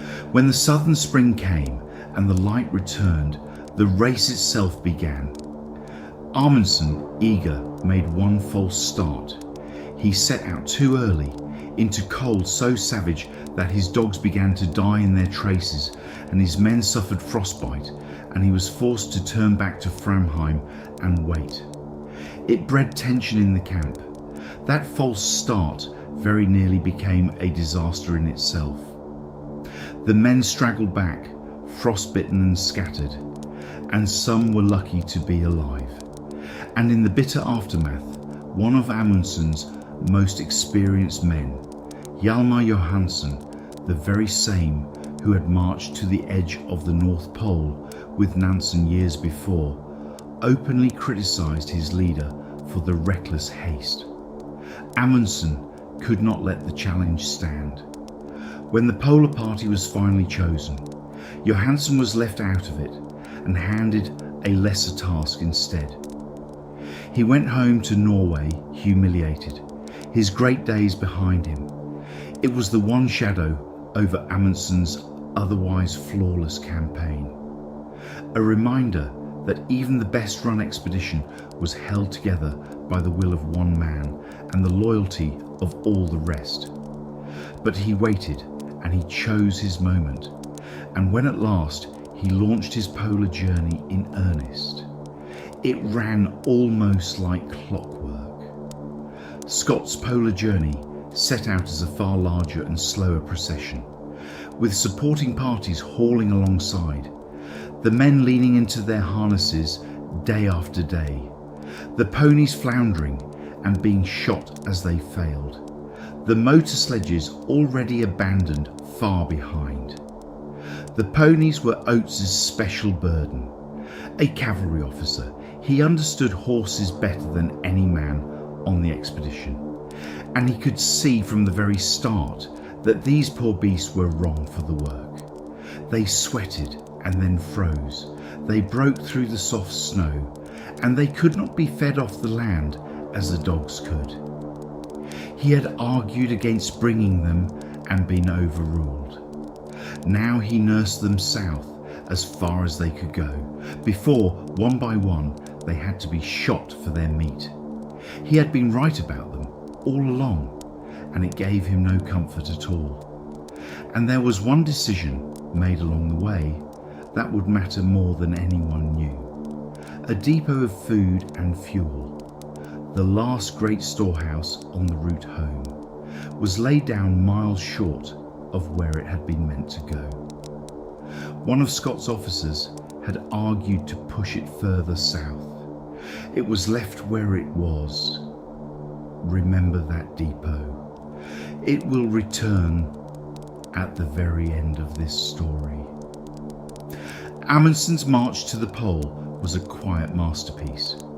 5 men set out from Framheim, Amundsen himself, and 4 chosen companions, Bjarland, Hansen, Hassel and Wisting, with 4 sledges and more than 50 dogs, skiing south across the ice shelf at a steady, devouring pace. They gathered the food from the depots they had laid in the autumn. They found a way up through the mountains by a steep and unknown glacier, climbing from the ice shelf to the high plateau. And at the top of that climb, they did the hard thing their plan had always required. They killed the dogs they no longer needed to haul the lighter loads and fed them to the men and to the surviving teams. The place where it happened, they named grimly the butcher's shop. Then on across the high white plateau toward the pole. On the 14th of December 1911, Amundsen and his 4 companions stood at the bottom of the world, the first human beings ever to do so. They had come fast, and they had come whole, suffering hardship but never disaster. Together they took hold of the staff and planted the flag of Norway in the snow at the pole, and they named the little camp they pitched there Polheim, the home of the pole. There was no great agony in it, and that was precisely the measure of the man. Amundsen's whole genius lay in making the impossible look almost ordinary, in arriving with his men strong, his dogs fed, his food in hand, nothing wasted and no one lost. He left a small tent standing at the pole with the Norwegian flag above it, and inside it a letter. The letter recorded that he had been there, and it was addressed with cool foresight to Scott. For if Amundsen and his men should somehow be lost on the long way home, the news of their achievement might still reach the world through the hands of his rival. Then the Norwegians turned north and skied home almost as smoothly as they had come, back down the glacier, across the ice shelf, gathering their depots one by one, every man of the 5 returning safe and sound and well fed to Framheim. A journey to the pole and back of well over 1,000 miles, carried out in the end with hardly a man the worse for it. It was one of the most perfectly executed feats in the history of exploration. And by the time the world heard of it, the cost of doing it any other way was already being paid, far across the ice. A month behind the Norwegians, Scott and his men were dragging themselves the last miles toward the pole. There was one more decision, made near the very end, that has haunted the story ever since. As the supporting parties prepared to turn back for home, Scott chose, at the last moment, to take not 4 men to the pole, as everything had been planned and provisioned for, but 5. The tent, the rations, the cooking fuel, the very skis, all had been arranged for 4. Now there would be a 5th mouth to feed and a 5th body to warm on supplies meant for 4. It was a generous impulse, perhaps, or a fateful one. The 5 were these: Scott himself, his close friend, the doctor and naturalist Edward Wilson, the tough and tireless young officer Henry Bowers, whom everyone called Birdie, the powerful Welsh seaman Edgar Evans, and the cavalry officer Lawrence Oates, known to his friends as Titus. They had man-hauled their sledges for hundreds of miles, up the glacier and across the high plateau, worn thin by the labour and the altitude and the relentless cold, sustained through it all by the belief that they would be the first to reach the pole. On the 17th of January 1912, they came at last to the bottom of the world, and there, in the white emptiness ahead of them, they saw something that should not have been there. A dark speck on the snow, a flag, the remains of a camp, the marks of sledge runners and dogs' paws, and the boot prints of men who had come and gone. The Norwegians had beaten them. By a little over a month, after all that suffering, Amundsen had got there first. The heartbreak of that moment runs all through the diary Scott kept. The great prize they had bled for was gone, taken, and there was nothing now to do but turn around and begin the long, terrible walk home, with the glory stripped away and only the danger left. Great God, Scott wrote, looking about him at that bleak and bitter place. This is an awful place. And then, with the weariness of a man who already feels the cold closing in. Now for the run home and a desperate struggle. I wonder if we can do it. They could not. The return journey became one of the most harrowing ordeals ever set down in a human hand, because Scott wrote it day by day as it happened, even as his strength and his companions failed around him. They were already worn down when they left the pole, and the way home was 800 miles. The weather turned against them, colder than it had any right to be for the season. A cruel, freakish, killing cold that made the snow like sand under the sledge runners and gnawed at men already pared to the bone. Their food and their fuel ran thinner than they had planned, for at depot after depot they found the precious cooking oil had evaporated away in the cold, leaving them less than they had counted on. The strongest of them was the first to fall. Edgar Evans, the big Welsh seaman, declined slowly. A hand wound that would not heal, perhaps a concussion from a fall into a crevasse, until his body and then his mind gave way, and he died near the foot of the great glacier. The four who remained pressed on across the ice shelf, hungry, frostbitten, slowing with every day. There is one detail of that retreat that has moved people ever since. Coming down off the plateau, the dying party had stopped at the foot of the mountains to gather rocks. Some 35 pounds of geological samples, chipped from the bare cliffs. And they kept hauling those rocks on their sledge all the way to the end, even as their strength gave out and every ounce was helping to kill them. Among the stones were the fossils of ancient plants, proof that this frozen, lifeless continent had once been warm and green and joined to the others in an age beyond imagining. Men dying in the snow had dragged the evidence behind them because it mattered to them simply to know. And then came an act that has never been forgotten. Lawrence Oates, Titus, was in a terrible state. His feet were ruined by frostbite. Every step was agony. He could barely walk, and he knew with perfect clarity that his slowness was now endangering the lives of the other three. He asked his companions more than once to leave him behind and go on without him. They refused. One morning, near the end, with a blizzard screaming outside the tent, Oates rose and pulled on his boots and turned to the others. And he said very simply, "I am just going outside and maybe some time." Then he walked out into the storm and was never seen again.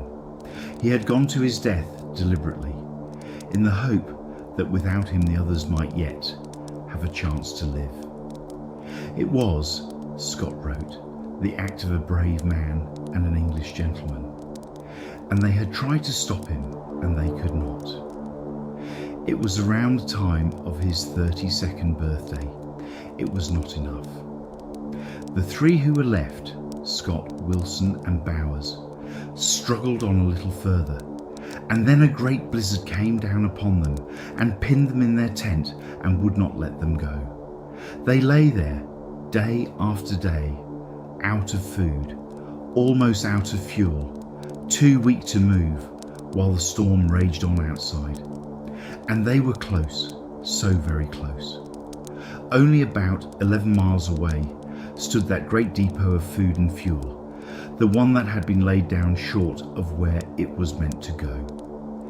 11 miles with a wall of blizzard between them and life. There, in that tent, Scott kept writing until the very end. He wrote letters to the families of his companions, and to his own wife, and to the nation. He wrote a message to the public, taking the blame upon himself and praising the courage of his men with the last of his strength. And his final entry, the hand grown faint and shaky, trailed off into a plea that has echoed down the centuries since. "It seems a pity," he wrote, "but I do not think I can write more." And then, last of all, for God's sake, look after our people. The 3 men died in their tent late in March of 1912. 8 months later, when the southern summer came round again, a search party found the little tent, half buried in the snow.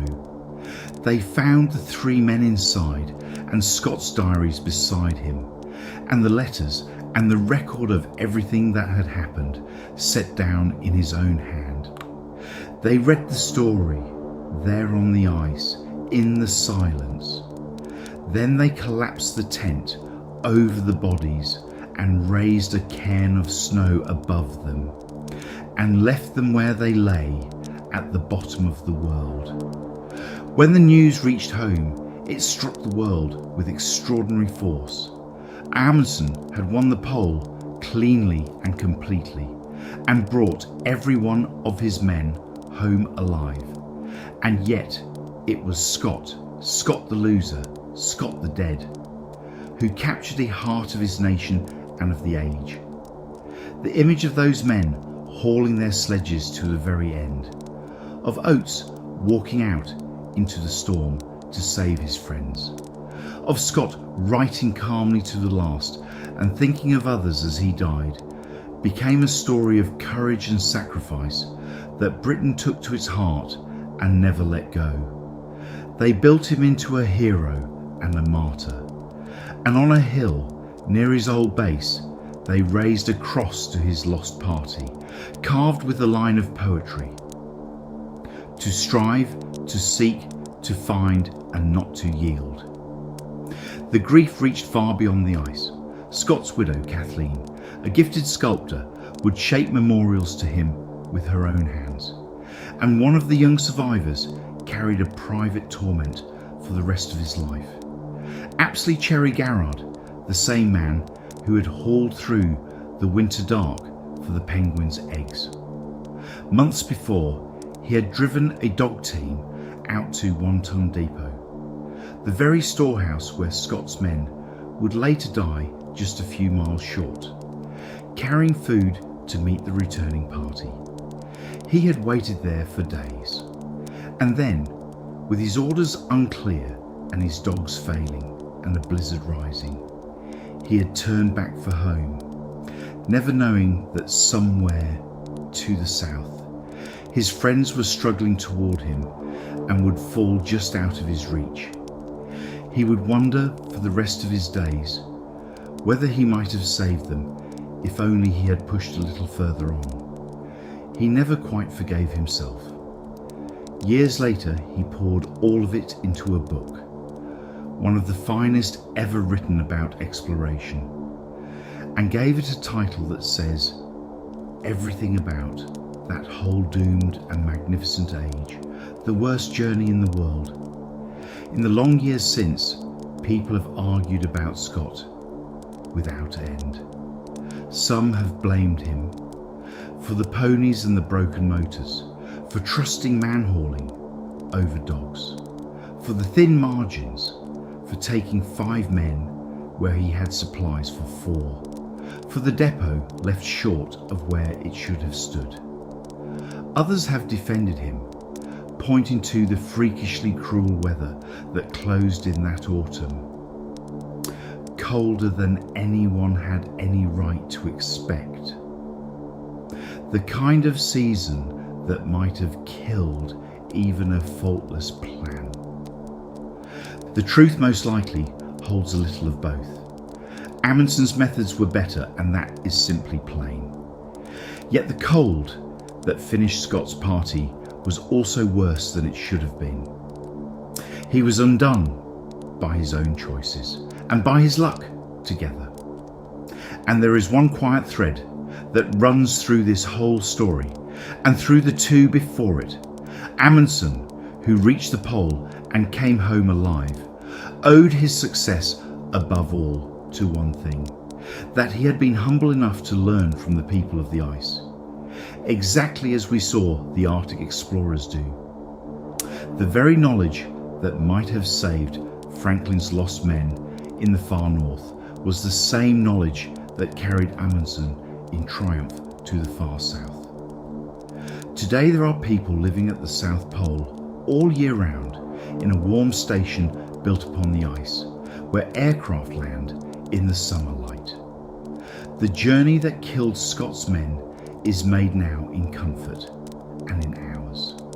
But out on the great white plateau, the wind still blows as it always did, and the cold is the same cold, and somewhere beneath the slow-moving ice of the shelf, 3 men still lie together in the place where the blizzard caught them, 11 miles short of home. That is where we will leave them tonight. Amundsen skiing home through the long bright days, and Scott and his companions at rest beneath the snow at the bottom of the world. Thank you for spending this time with me. Sleep well wherever you are, and when you're ready, we'll go wandering again.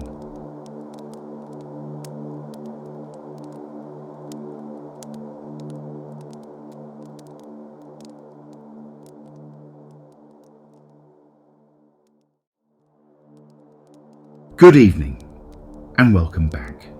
Make yourself comfortable. Lower the lights if you'd like. There is nothing here you need to do tonight. Only listen and let the world grow quiet around you.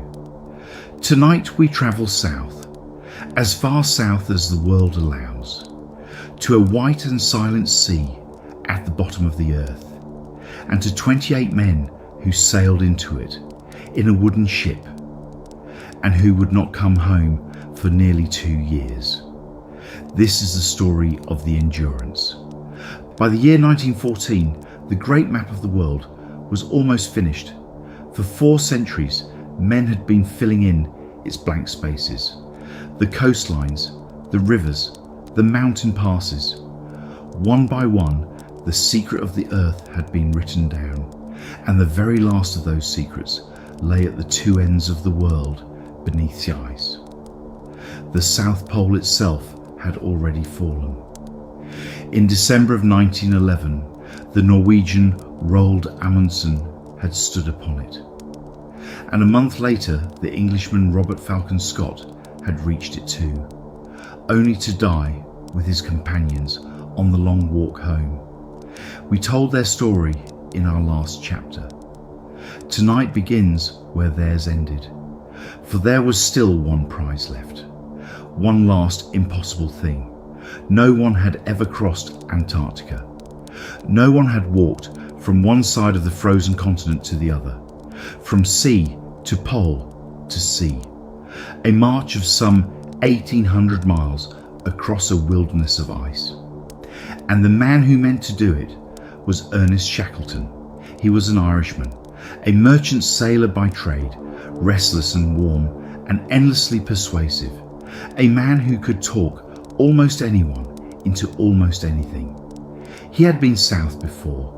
He had come within 100 miles of the pole himself, years earlier, and turned back, choosing to bring his men home alive rather than die for the last few miles of glory. Better a live donkey, he wrote to his wife, than a dead lion. Remember that line. It is the whole of the man in a single sentence. He called his plan the Imperial Trans-Antarctic Expedition, and to carry it out he bought a ship. She was a barquentine, 3 masts, built of oak and Norwegian fir, her timbers in places more than 2 feet thick.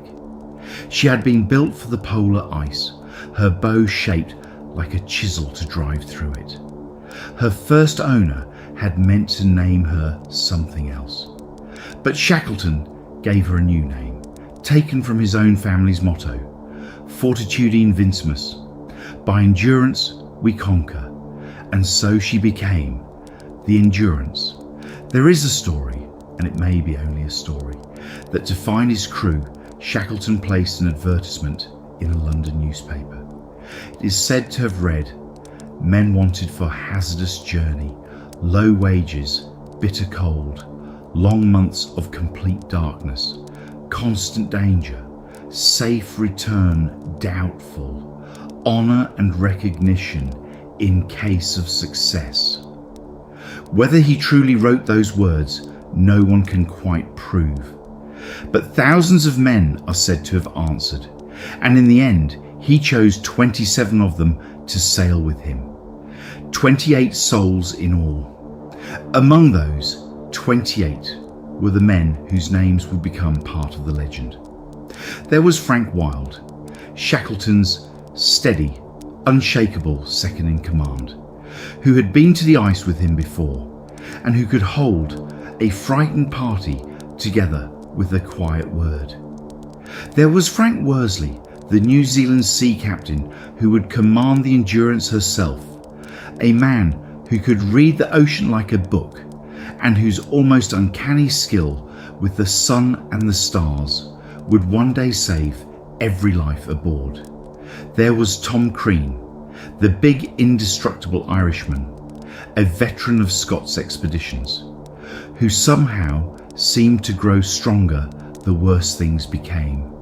And there was Frank Hurley, the Australian photographer, whose camera would capture images of the ordeal so haunting and so beautiful that the world has never forgotten them. There were others who would work their way deep into the story. There was the carpenter, a tough and prickly Scot named Harry McNish, Chippy the men called him, whose skill with wood would prove in time to be worth all their lives.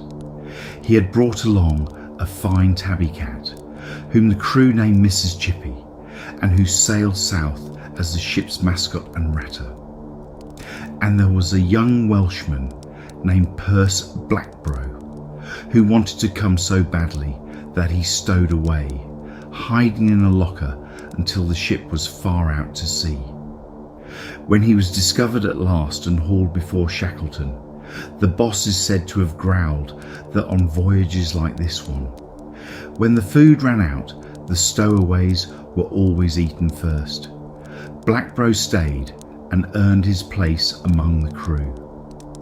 And there were the dogs, whole teams of them, brought along to haul the sledges across the continent that Shackleton still meant to cross. In the late summer of 1914, the world went to war.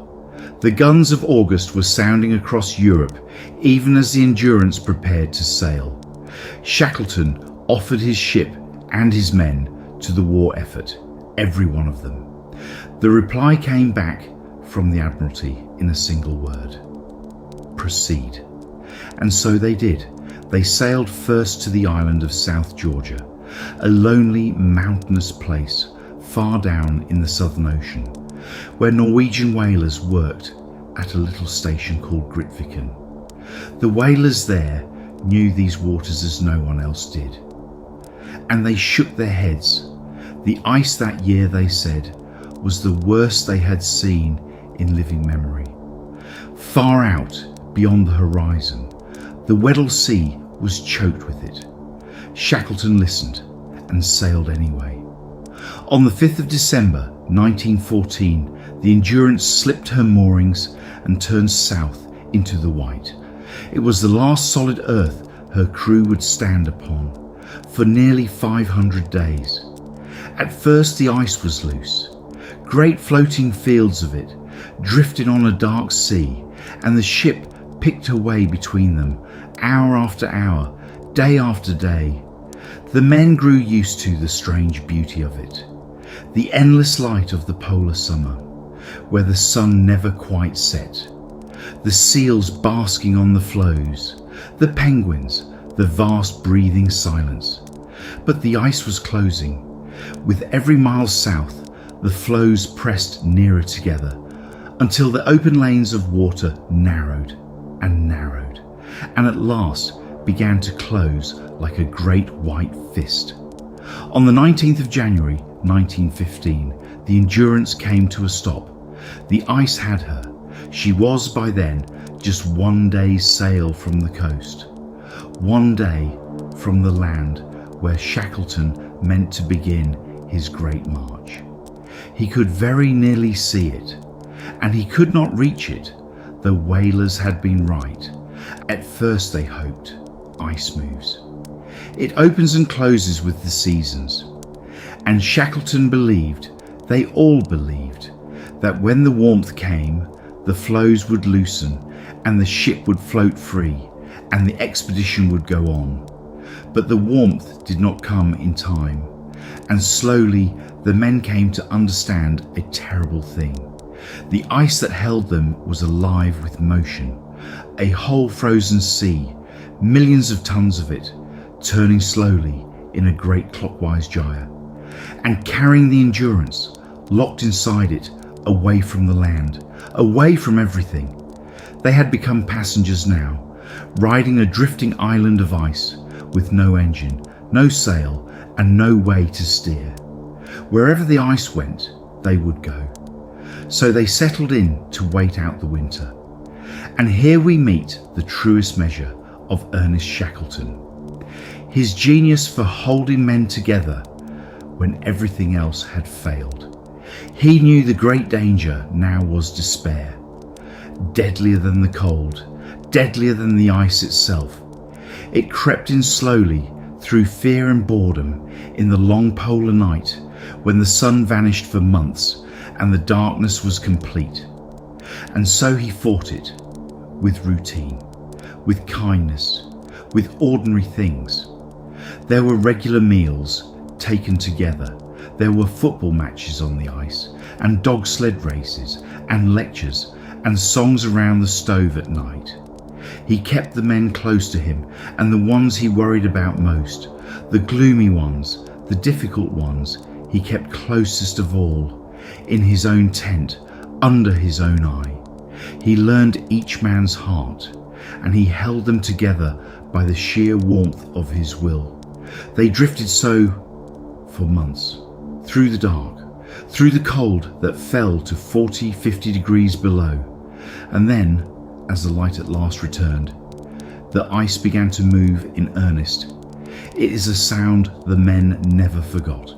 The pressure of the floes grinding together, a deep, groaning, shrieking sound like a living thing in pain. And now the floes bore down on the ship herself, grinding in against her hull. The great oaken timbers, 2 feet thick, began to bend, to shudder. The decks buckled upward. Beams as thick as a man's body snapped like matchwood, with a crack like a gunshot in the cold air. For weeks the Endurance fought. She was a strong ship, and she did not die easily, but the ice was stronger. On the 27th of October, 1915, with the water pouring in faster than any pump could move it, Shackleton gave the order no captain ever wishes to give. Abandon ship. They carried out what they could onto the ice. The boats, the food, the tents, the precious few belongings. And then they stood on the floe and watched their ship die. For nearly a month she lingered, a broken silhouette against the sky. And then, on the 21st of November, the ice released her at last, and she slipped, stern first, beneath the surface, and was gone. Shackleton wrote 4 words in his diary that night. "She's gone, boys." They were now utterly alone. No ship, no radio. For in those days, there was none that could reach so far. No one in all the world knew where they were. No one would come looking, because no one knew where to look. There were 28 of them, camped on a slab of floating ice, perhaps a few feet thick, somewhere in the most remote ocean on earth. And Ernest Shackleton gathered them around him and told them simply that they would all go home. They made their home on a great flat floe, in a cluster of tents they called Ocean Camp, and they settled in to wait for the ice to carry them north toward open water, or to break apart beneath them, whichever came first. They had saved what they could from the dying ship before she sank. Food, the 3 lifeboats, the tents, a few small treasures.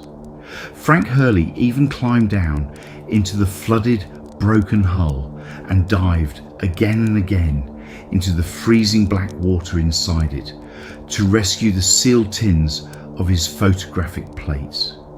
And then, knowing he could carry only so much, he and Shackleton sat down together and went through them, and smashed more than half, so that Hurley would never be tempted to risk his life going back for them. The months on the ice were long and dull and quietly desperate. They drifted on a second camp they named, with grim humour, Patience Camp, watching the slow stars wheel overhead, rationing their food, killing seals and penguins when the chance came. And here we see the truest measure of Shackleton. He understood that the deadliest enemy was not the cold, but despair, and he fought it with relentless routine, with fairness, with good cheer, keeping the grumblers close where he could watch them, holding the whole company together by the sheer force of his will. There came one bitter day when he gave an order that broke the men's hearts, that the dogs, who could no longer be fed, and the carpenter's cat, Mrs. Chippy, must be shot. They were a hard people in a hard place, and survival left no room for softness. But the men grieved for the animals all the same. Their only hope was the ice itself, and the slow current carrying them north toward warmer seas and open water.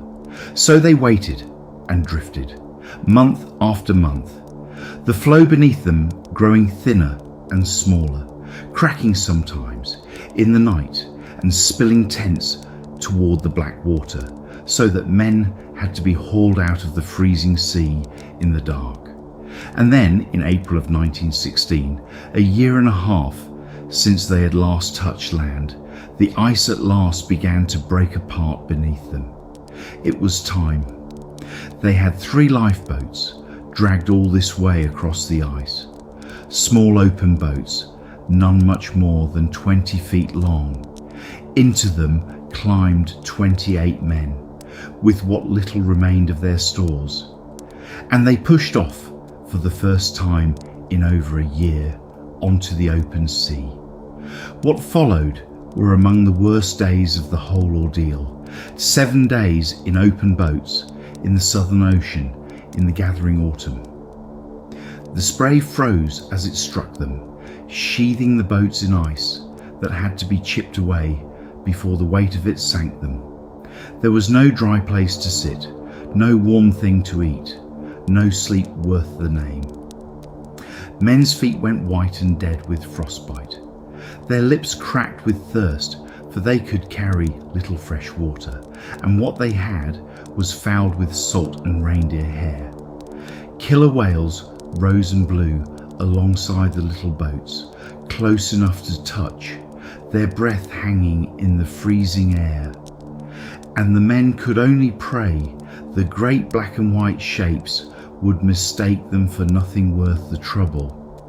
At night they huddled together for warmth and did not sleep, and some among them began to drift toward the strange, dreamy calm that the cold brings on at the very end. The calm that if you let it take you, you do not wake from. Worsley, the captain, navigated by snatched glimpses of the sun through the clouds, his calculations scrawled on a sodden scrap of paper. And at the end of it, on the 15th of April 1916, they came ashore. A bleak black spit of rock, lashed by wind, with the cliffs of glaciers behind it, a miserable, barren place called Elephant Island. And it was the most beautiful thing they had ever seen. For the first time in 497 days, the men of the Endurance stood on solid ground. Some of them wept, some laughed, some simply lay down upon the stones and held them. But Shackleton knew the truth, even as the others rejoiced. Elephant Island was nowhere. No ship ever passed it. No one lived there. They might stand on its rocks for years and never be seen. Reaching it had brought them nothing more than a slower death. They had solid ground beneath them at last, on an island that could save no one. And so, Ernest Shackleton made a decision that has echoed down the centuries since. A decision so audacious that, even now, it is hard to believe it was real. He would go for help himself.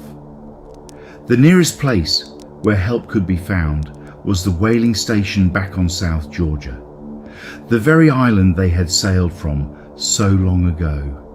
And it lay 800 miles away, 800 miles across the Drake Passage, the wildest, coldest, most murderous stretch of ocean in all the world, where the great waves run unbroken around the entire globe, mountains of water taller than a house.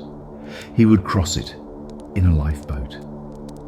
They chose the largest of the three boats, the James Caird, barely 22 feet long, and the ship's carpenter, a Scotsman named McNish, set to work, strengthening her as best he could, raising her sides, decking her over with scraps of canvas and wood, sealing the seams with seal's blood and oil paint. 5 men would go with Shackleton, Worsley to navigate, for everything would depend on his skill. Crane, the indestructible, McNish the carpenter, and 2 strong sailors. The remaining 22 would stay behind on Elephant Island, under the steady command of Frank Wild, to wait and to hope.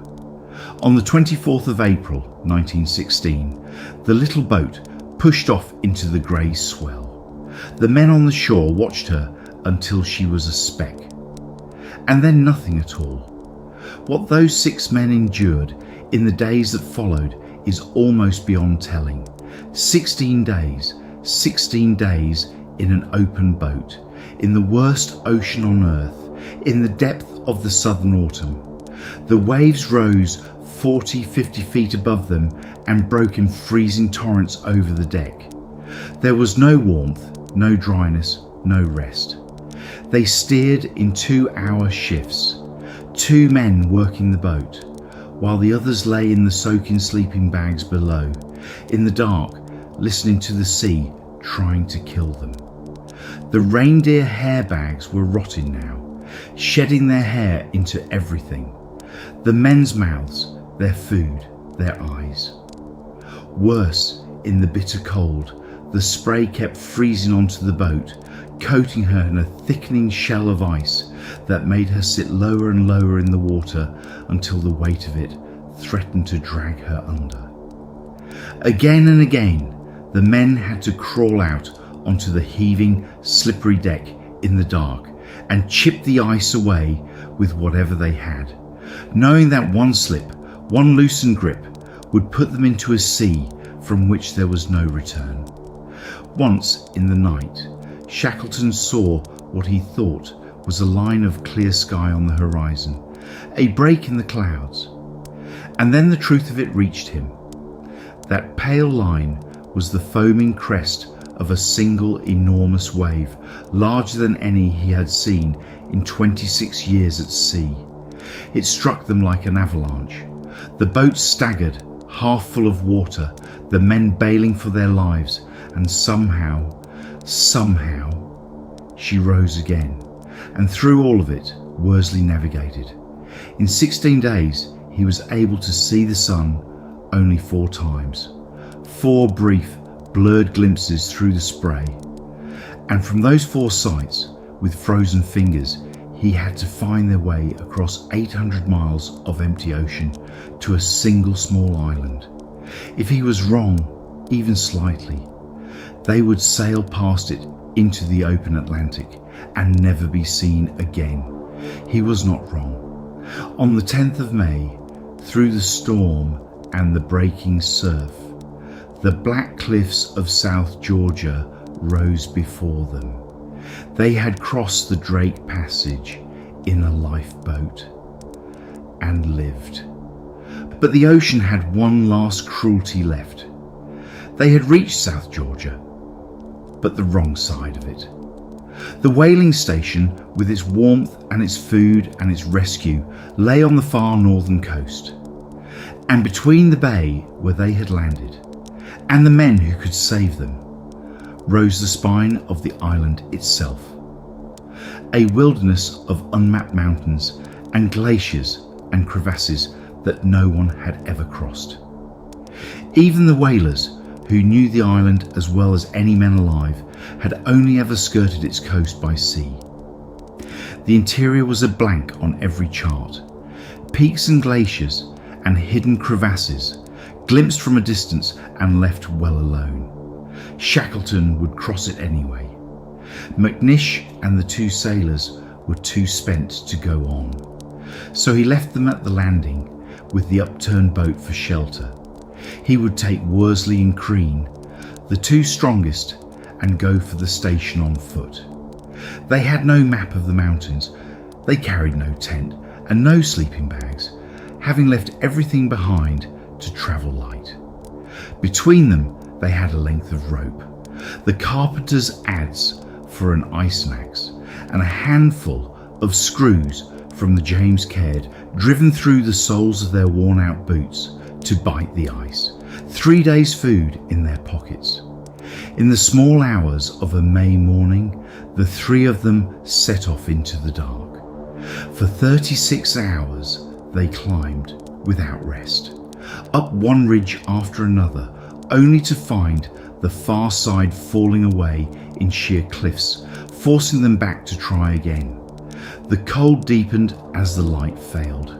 High on a frozen slope, with night closing in and the frost beginning to take them, Shackleton understood that to stop would be to die. Below them, the mountain dropped away into darkness, the bottom lost from view. He coiled the rope into a kind of seat, and the 3 men sat one behind the other and pushed off, and slid, blind, down the black slope at a terrible speed, the wind tearing at them. They came to rest in a soft drift at the bottom, shaken, breathless, and then helplessly laughing like boys. At dawn, faint across the miles, came a sound that did not belong to the wilderness. A steam whistle, the whaling station of Stromness, calling its men to work, the first sound of the living world they had heard in 17 months. They stood still and waited, and at the appointed hour it sounded again. Then they knew for certain that they were saved, if only they could reach it. The last miles were the cruelest, down a frozen waterfall and through icy water to their waists, and then, ragged and black with the smoke of seal blubber fires, their hair matted to their shoulders, their faces burned and frostbitten, 3 figures walked down out of the mountains and into the whaling station. The first to see them were 2 small children, who took one look and ran. They came at last to the door of the station manager, a Norwegian named Sørle, who had known Shackleton in the old days before the ice. He opened his door to a wild and filthy stranger, and did not know him. "Who are you?" he asked, and the man answered very quietly, "My name is Shackleton." It is said the old whaler turned away. and wept. That same night, a ship went round the island to gather the 3 men left on the far shore. The voyage of the James Caird was complete, every man of it alive. But 22 men still waited on Elephant Island. Shackleton tried to reach them at once, and the sea would not let him. 3 times he set out in 3 different ships, and 3 times the pack ice rose up across the winter sea and turned him back. We can only imagine those 4.5 months for the men on the island, sheltering beneath 2 upturned boats, while Frank Wild rolled his sleeping bag each morning and told them the same steady thing: the boss may come today, so be ready. On the 4th attempt, the Chilean government lent him a small steam tug, the Yelcho, with a pilot named Luis Pardo. This time the ice opened. On the 30th of August 1916, the Yelcho came out of the mist toward Elephant Island. Shackleton stood at the bow with the glass to his eye, counting the small dark figures hurrying down to the shore. He counted them once, he counted them again, all there, every one. He turned to Worsley and all he said was, "They're all well." And only then, they say, did 2 years of strain seem to lift from his face. 28 men had sailed into the Weddell Sea aboard the Endurance. 28 men came home through the death of their ship, the long drift on the ice, the open boats, the worst ocean in the world, and the unmapped mountains of South Georgia. Across nearly 2 years, Shackleton lost not a single one of them. And yet, there is a part of this story that is almost always forgotten. For Shackleton's plan had always had 2 halves. While the Endurance carried him into the Weddell Sea to begin the Great Crossing, a second ship, the Aurora, had sailed to the far opposite side of the continent, into the Ross Sea, with a second party of men. Their task was to lay a chain of supply depots across the second half of the route. The food and the fuel that Shackleton's crossing party would need to survive the final stretch to the coast. They never knew that there would be no crossing. They never knew that the Endurance had been crushed before it had even begun. And so, with extraordinary courage, they carried out their orders anyway, hauling their depots out across hundreds of miles of ice for men who would never come to use them. Their own ordeal was a brutal one. A gale tore their ship from her moorings and blew her out to sea, marooning the depot party ashore with almost nothing. They carried on regardless, ragged, frostbitten, half-starved, dragging their sledges into the white, determined that the depots would be there if they were needed. And before their own rescue finally came, 3 of those men died on the far side of Antarctica from the Endurance, laying a trail for a journey that was never made. Shackleton brought every man of the Endurance home alive. But the expedition as a whole was not without its dead. And those 3 lie at the other end of the earth and are owed remembering too. He never did make his crossing of Antarctica. The world had changed in the long shadow of the war, and the age of such journeys was passing.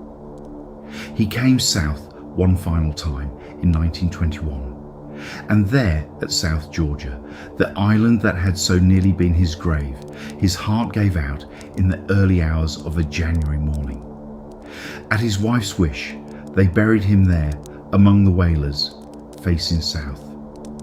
And the Endurance herself lay lost for more than 100 years, somewhere on the floor of the freezing sea that had taken her.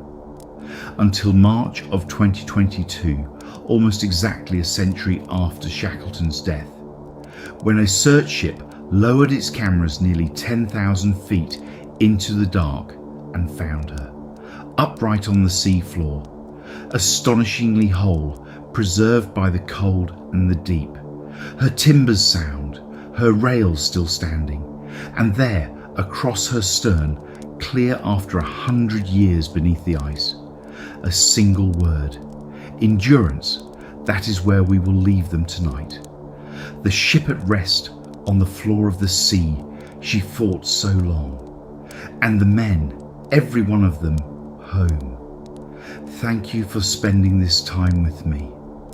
Sleep well wherever you are, and when you're ready, we'll go wandering again.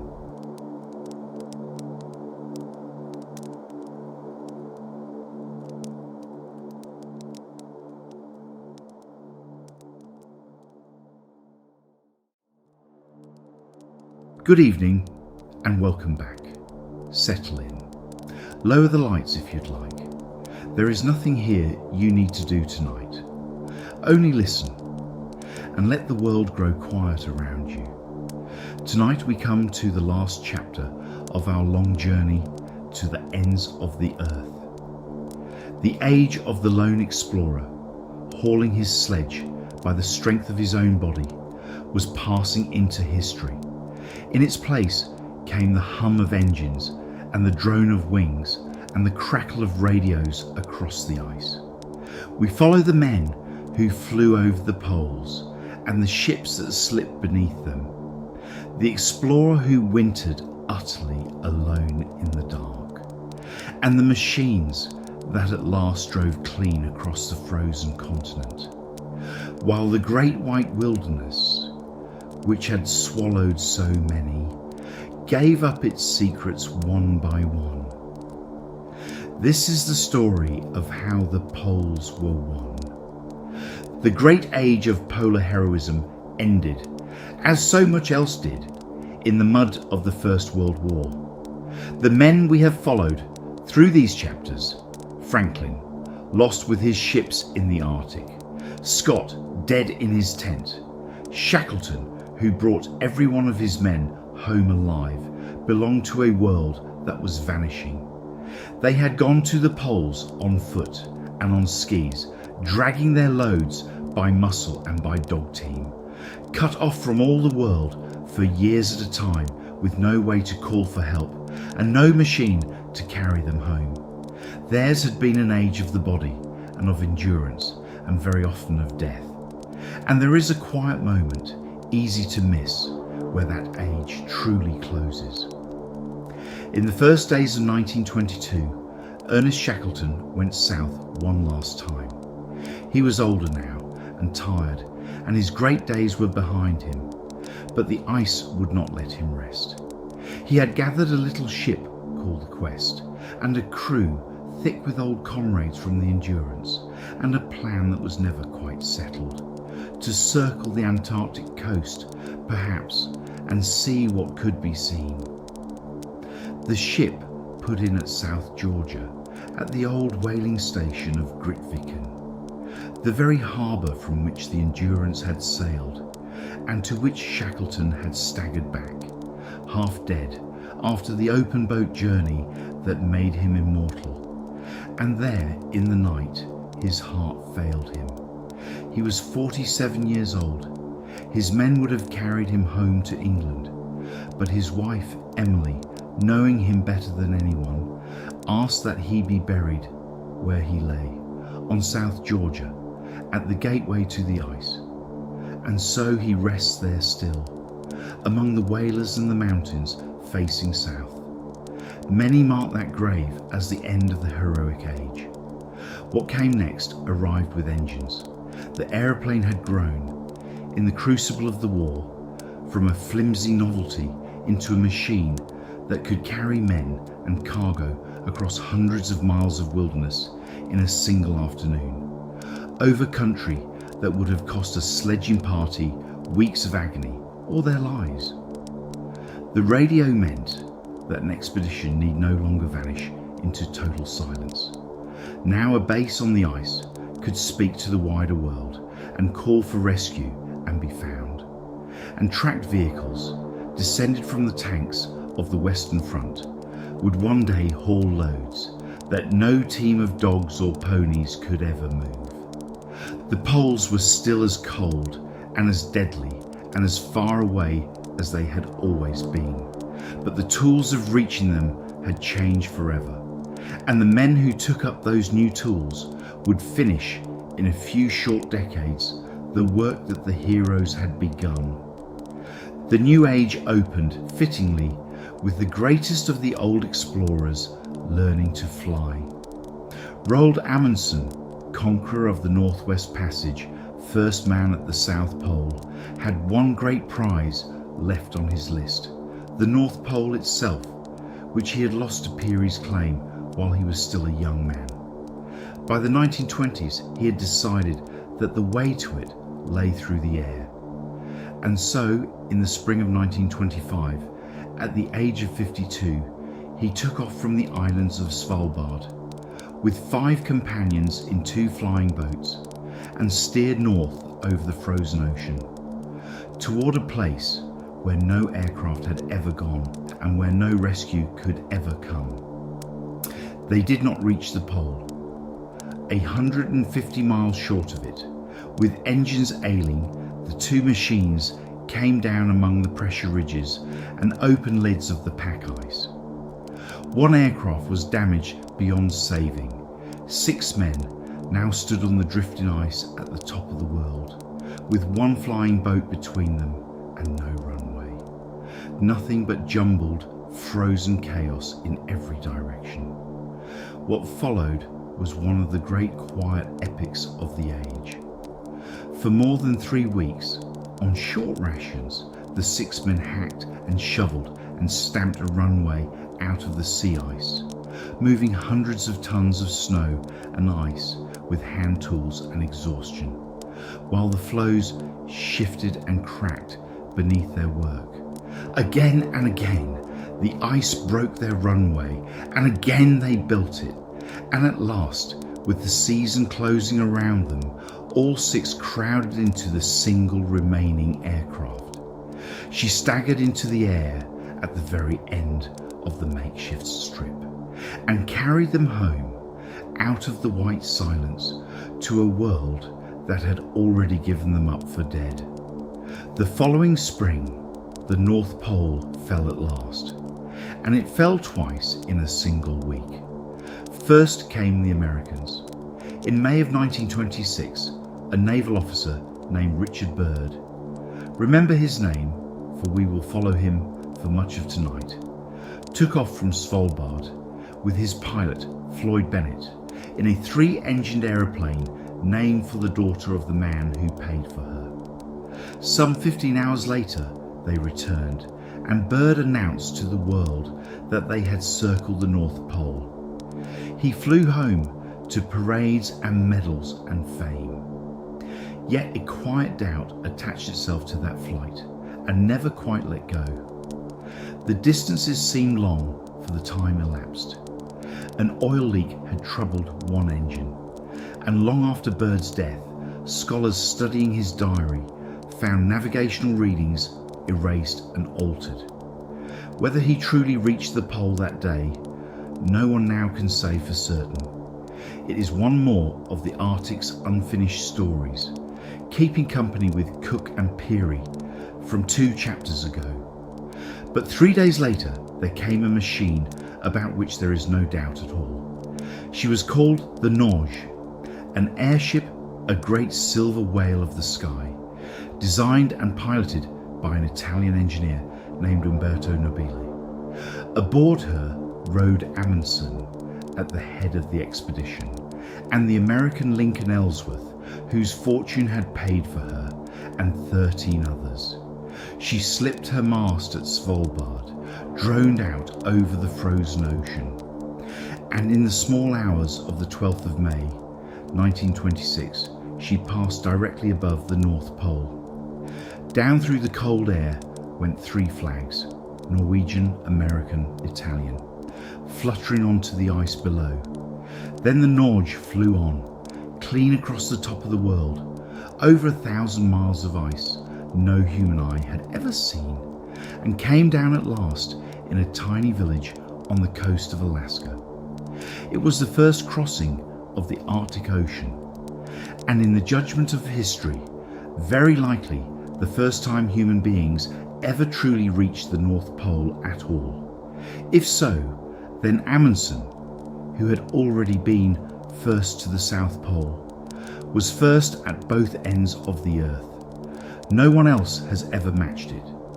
Yet the age of machines exacted its own price, just as the age of muscle had.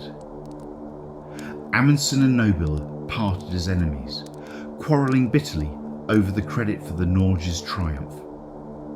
2 years later, Nobile went north again with an airship of his own, the Italia, determined to prove what Italians could do without the old Norwegian. He reached the pole, and on the way home, in fog and wind, the Italia lost height and struck the pack ice. The control cabin was torn away, spilling 10 men onto the frozen sea. The lightened hull, with 6 men still aboard, rose again into the mist and drifted away, and was never found. One of the men on the ice died of his injuries. The survivors, Nobile among them, his leg broken, huddled in the wreckage with a little tent they dyed red for the searchers, and a salvaged radio calling and calling into the static. For weeks the world held its breath. A dozen rescue expeditions from half a dozen nations pushed toward the red tent, by ship, by ski, by air. A Swedish pilot found them at last and landed on the ice, and carried out the injured Nobile first. On the return trip, the rescuer crashed and became a castaway himself. In the end, it was the Soviet icebreaker, grinding through the pack, that reached the last of the survivors. 8 of the Italia's men never came home, and 2 of the rescuers died as well, searching a frozen ocean for strangers. One of those rescuers was Amundsen. He was 55 years old, retired, and still nursing his grievance against Nobile. It made no difference. When word came that the Italia was down, the old explorer borrowed a French flying boat, gathered a crew, and took off from northern Norway across the Barrow Sea, into weather he knew better than any man alive. Somewhere over that cold grey water, the aircraft went down. A float and a fuel tank washed ashore months later. Nothing else was ever found. And so, the man who had mastered both ends of the earth, who had spent his whole life outwitting the ice, vanished into it at last, on an errand of mercy, flying to the aid of a rival he had never forgiven. The Arctic kept him as it had kept Franklin, and it has never given him back. While the Arctic was taking its toll, the far south lay quiet.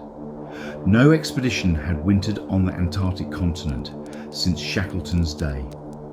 It was Richard Byrd, the same Byrd of the disputed Northern Flight, who carried the machine age south. Whatever the truth of his North Pole claim, Byrd was a formidable organiser, with a gift for raising money and headlines in equal measure. In 1928, he sailed for the Ross Ice Shelf, with ships, aircraft, radio masts, and nearly 100 men, and built on the ice the largest base the Antarctic had ever seen. A half-buried village of huts and hangars and humming generators that he named, with a showman's touch, Little America. And in the late November of 1929, Byrd attempted something no one had ever done. He set out to fly to the South Pole and back. 4 men went, Byrd navigating, the great Norwegian-born pilot Bernt Balken at the controls, a co-pilot and a photographer. The hardest moment came when the land itself stood in their way. The Transantarctic Mountains, a wall of rock and ice between the ice shelf and the high polar plateau. The heavily loaded aircraft could not climb fast enough in the thin air. As the glacier pass rose toward them, they began to throw their supplies overboard. Sack after sack of emergency food, meant to keep them alive if they crashed, tumbling away into the snow, gambling their lives on the engine's holding. Lightened, the machine clawed her way up and over the pass with little to spare, droned on across the white tableland and passed above the South Pole. The place that had cost Scott and his 4 companions their lives 18 years before was crossed now in a matter of hours, and seen from the warmth of a cockpit. They were back at Little America in less than a day, the round trip complete. The pole had been reached by wing, and no one would stand upon it again by any means at all for another 27 years. Not every story of the machine age was one of speed and engines. There was one in particular that turned inward, into the silence and the dark and a single human mind. In the winter of 1934, on his second great expedition, Richard Byrd did a thing that no one had asked of him, and that he very nearly did not survive. He chose to man a small weather station, alone, far out on the Ross ice shelf, through the whole of the polar night. A single tiny hut, buried beneath the snow, 120 miles from the nearest other soul. One man, his instruments, his books, and the endless darkness pressing in. He had wanted the solitude. He had wanted, he later wrote, to know what it was to be truly alone and to taste a piece of it. For a time, he found exactly that. A deep and ringing quiet, the auroras folding and unfolding overhead, a stillness unlike anything in the ordinary world. He kept his weather readings, wound his clocks, took his walks in the blackness with the stars for company, and felt for a few weeks that he had found something close to perfect peace. And then the hut began to kill him. The stove that warmed him and the little generator that powered his radio were leaking carbon monoxide into the buried room, an odourless, tasteless poison building slowly in the sealed air. Day by day it worked at him. His strength drained away, his mind clouded. He grew too weak to crank the radio properly, too weak at times to leave his bunk, lying in the dark and the cold, forcing himself to eat, fighting simply to keep breathing and to keep his thoughts in order long enough to live another day. He understood with a terrible clarity what was happening to him, and he understood something else, that if he told the men at Little America the truth, they would come for him. Through the winter night, across 100 miles of crevassed ice, in temperatures that could kill a stranded party in hours. He believed the rescue would cost more lives than his own, so he said nothing, tapping out his cheerful little messages with hands that would barely obey him. But his comrades sensed it anyway. The messages came slower and stranger and full of small mistakes. And at last, in the bitter heart of the winter, 3 men set out from Little America in a track machine, feeling their way south through the darkness by flag and by compass, the cold splitting their instruments, turning back twice before the ice let them through.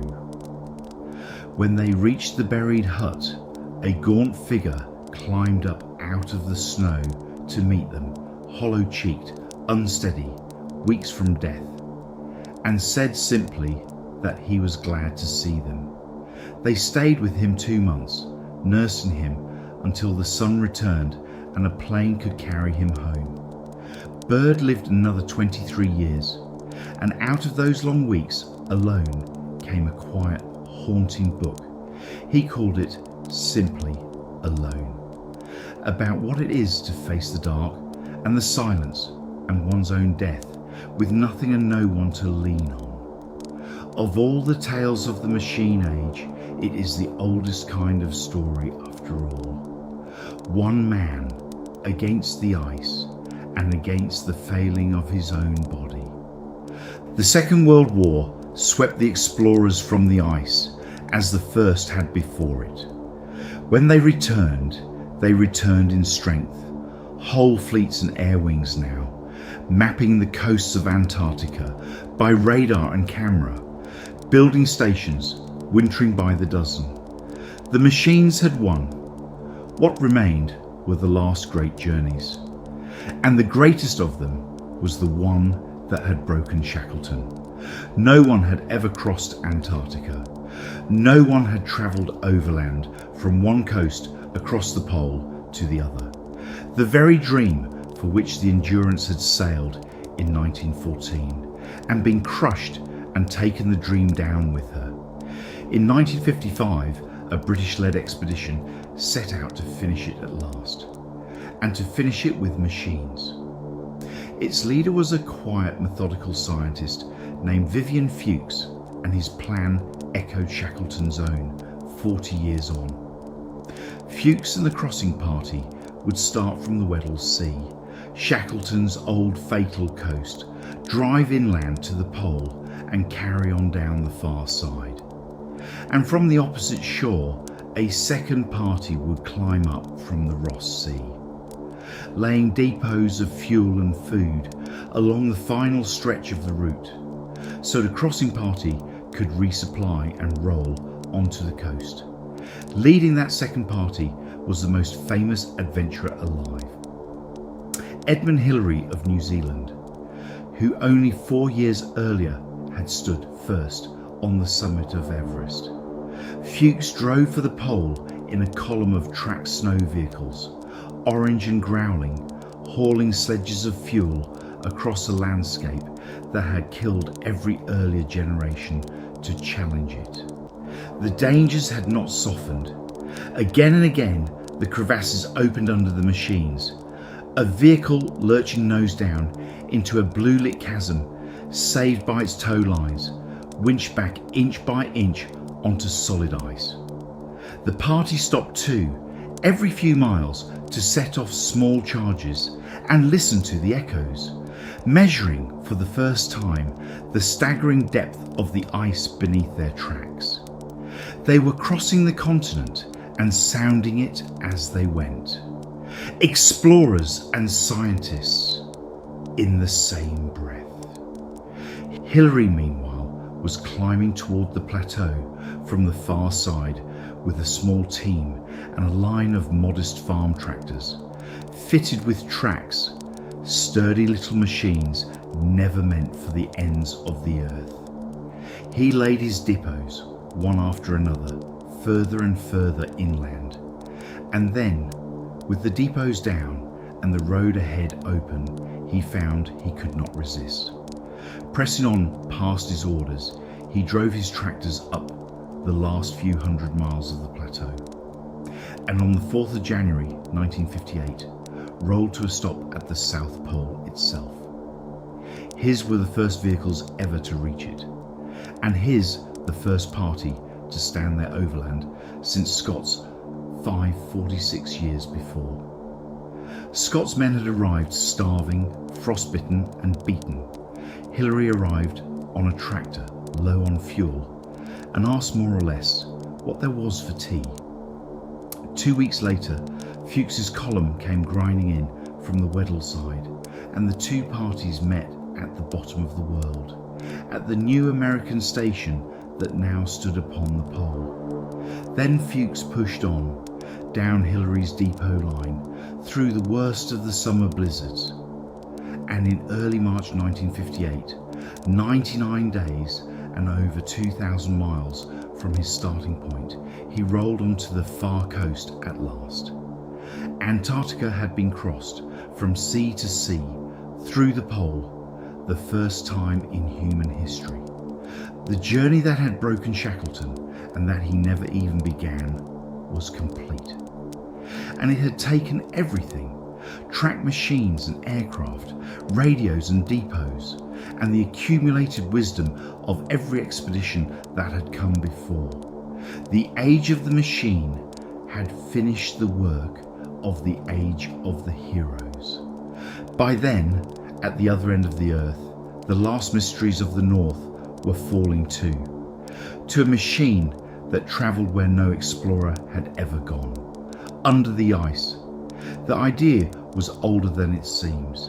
Back in 1931, an Australian explorer named Hubert Wilkins, a pioneer of polar flight and one of the boldest minds of the age, had taken a worn-out submarine, renamed her Nautilus, and tried to sail her beneath the Arctic pack toward the pole.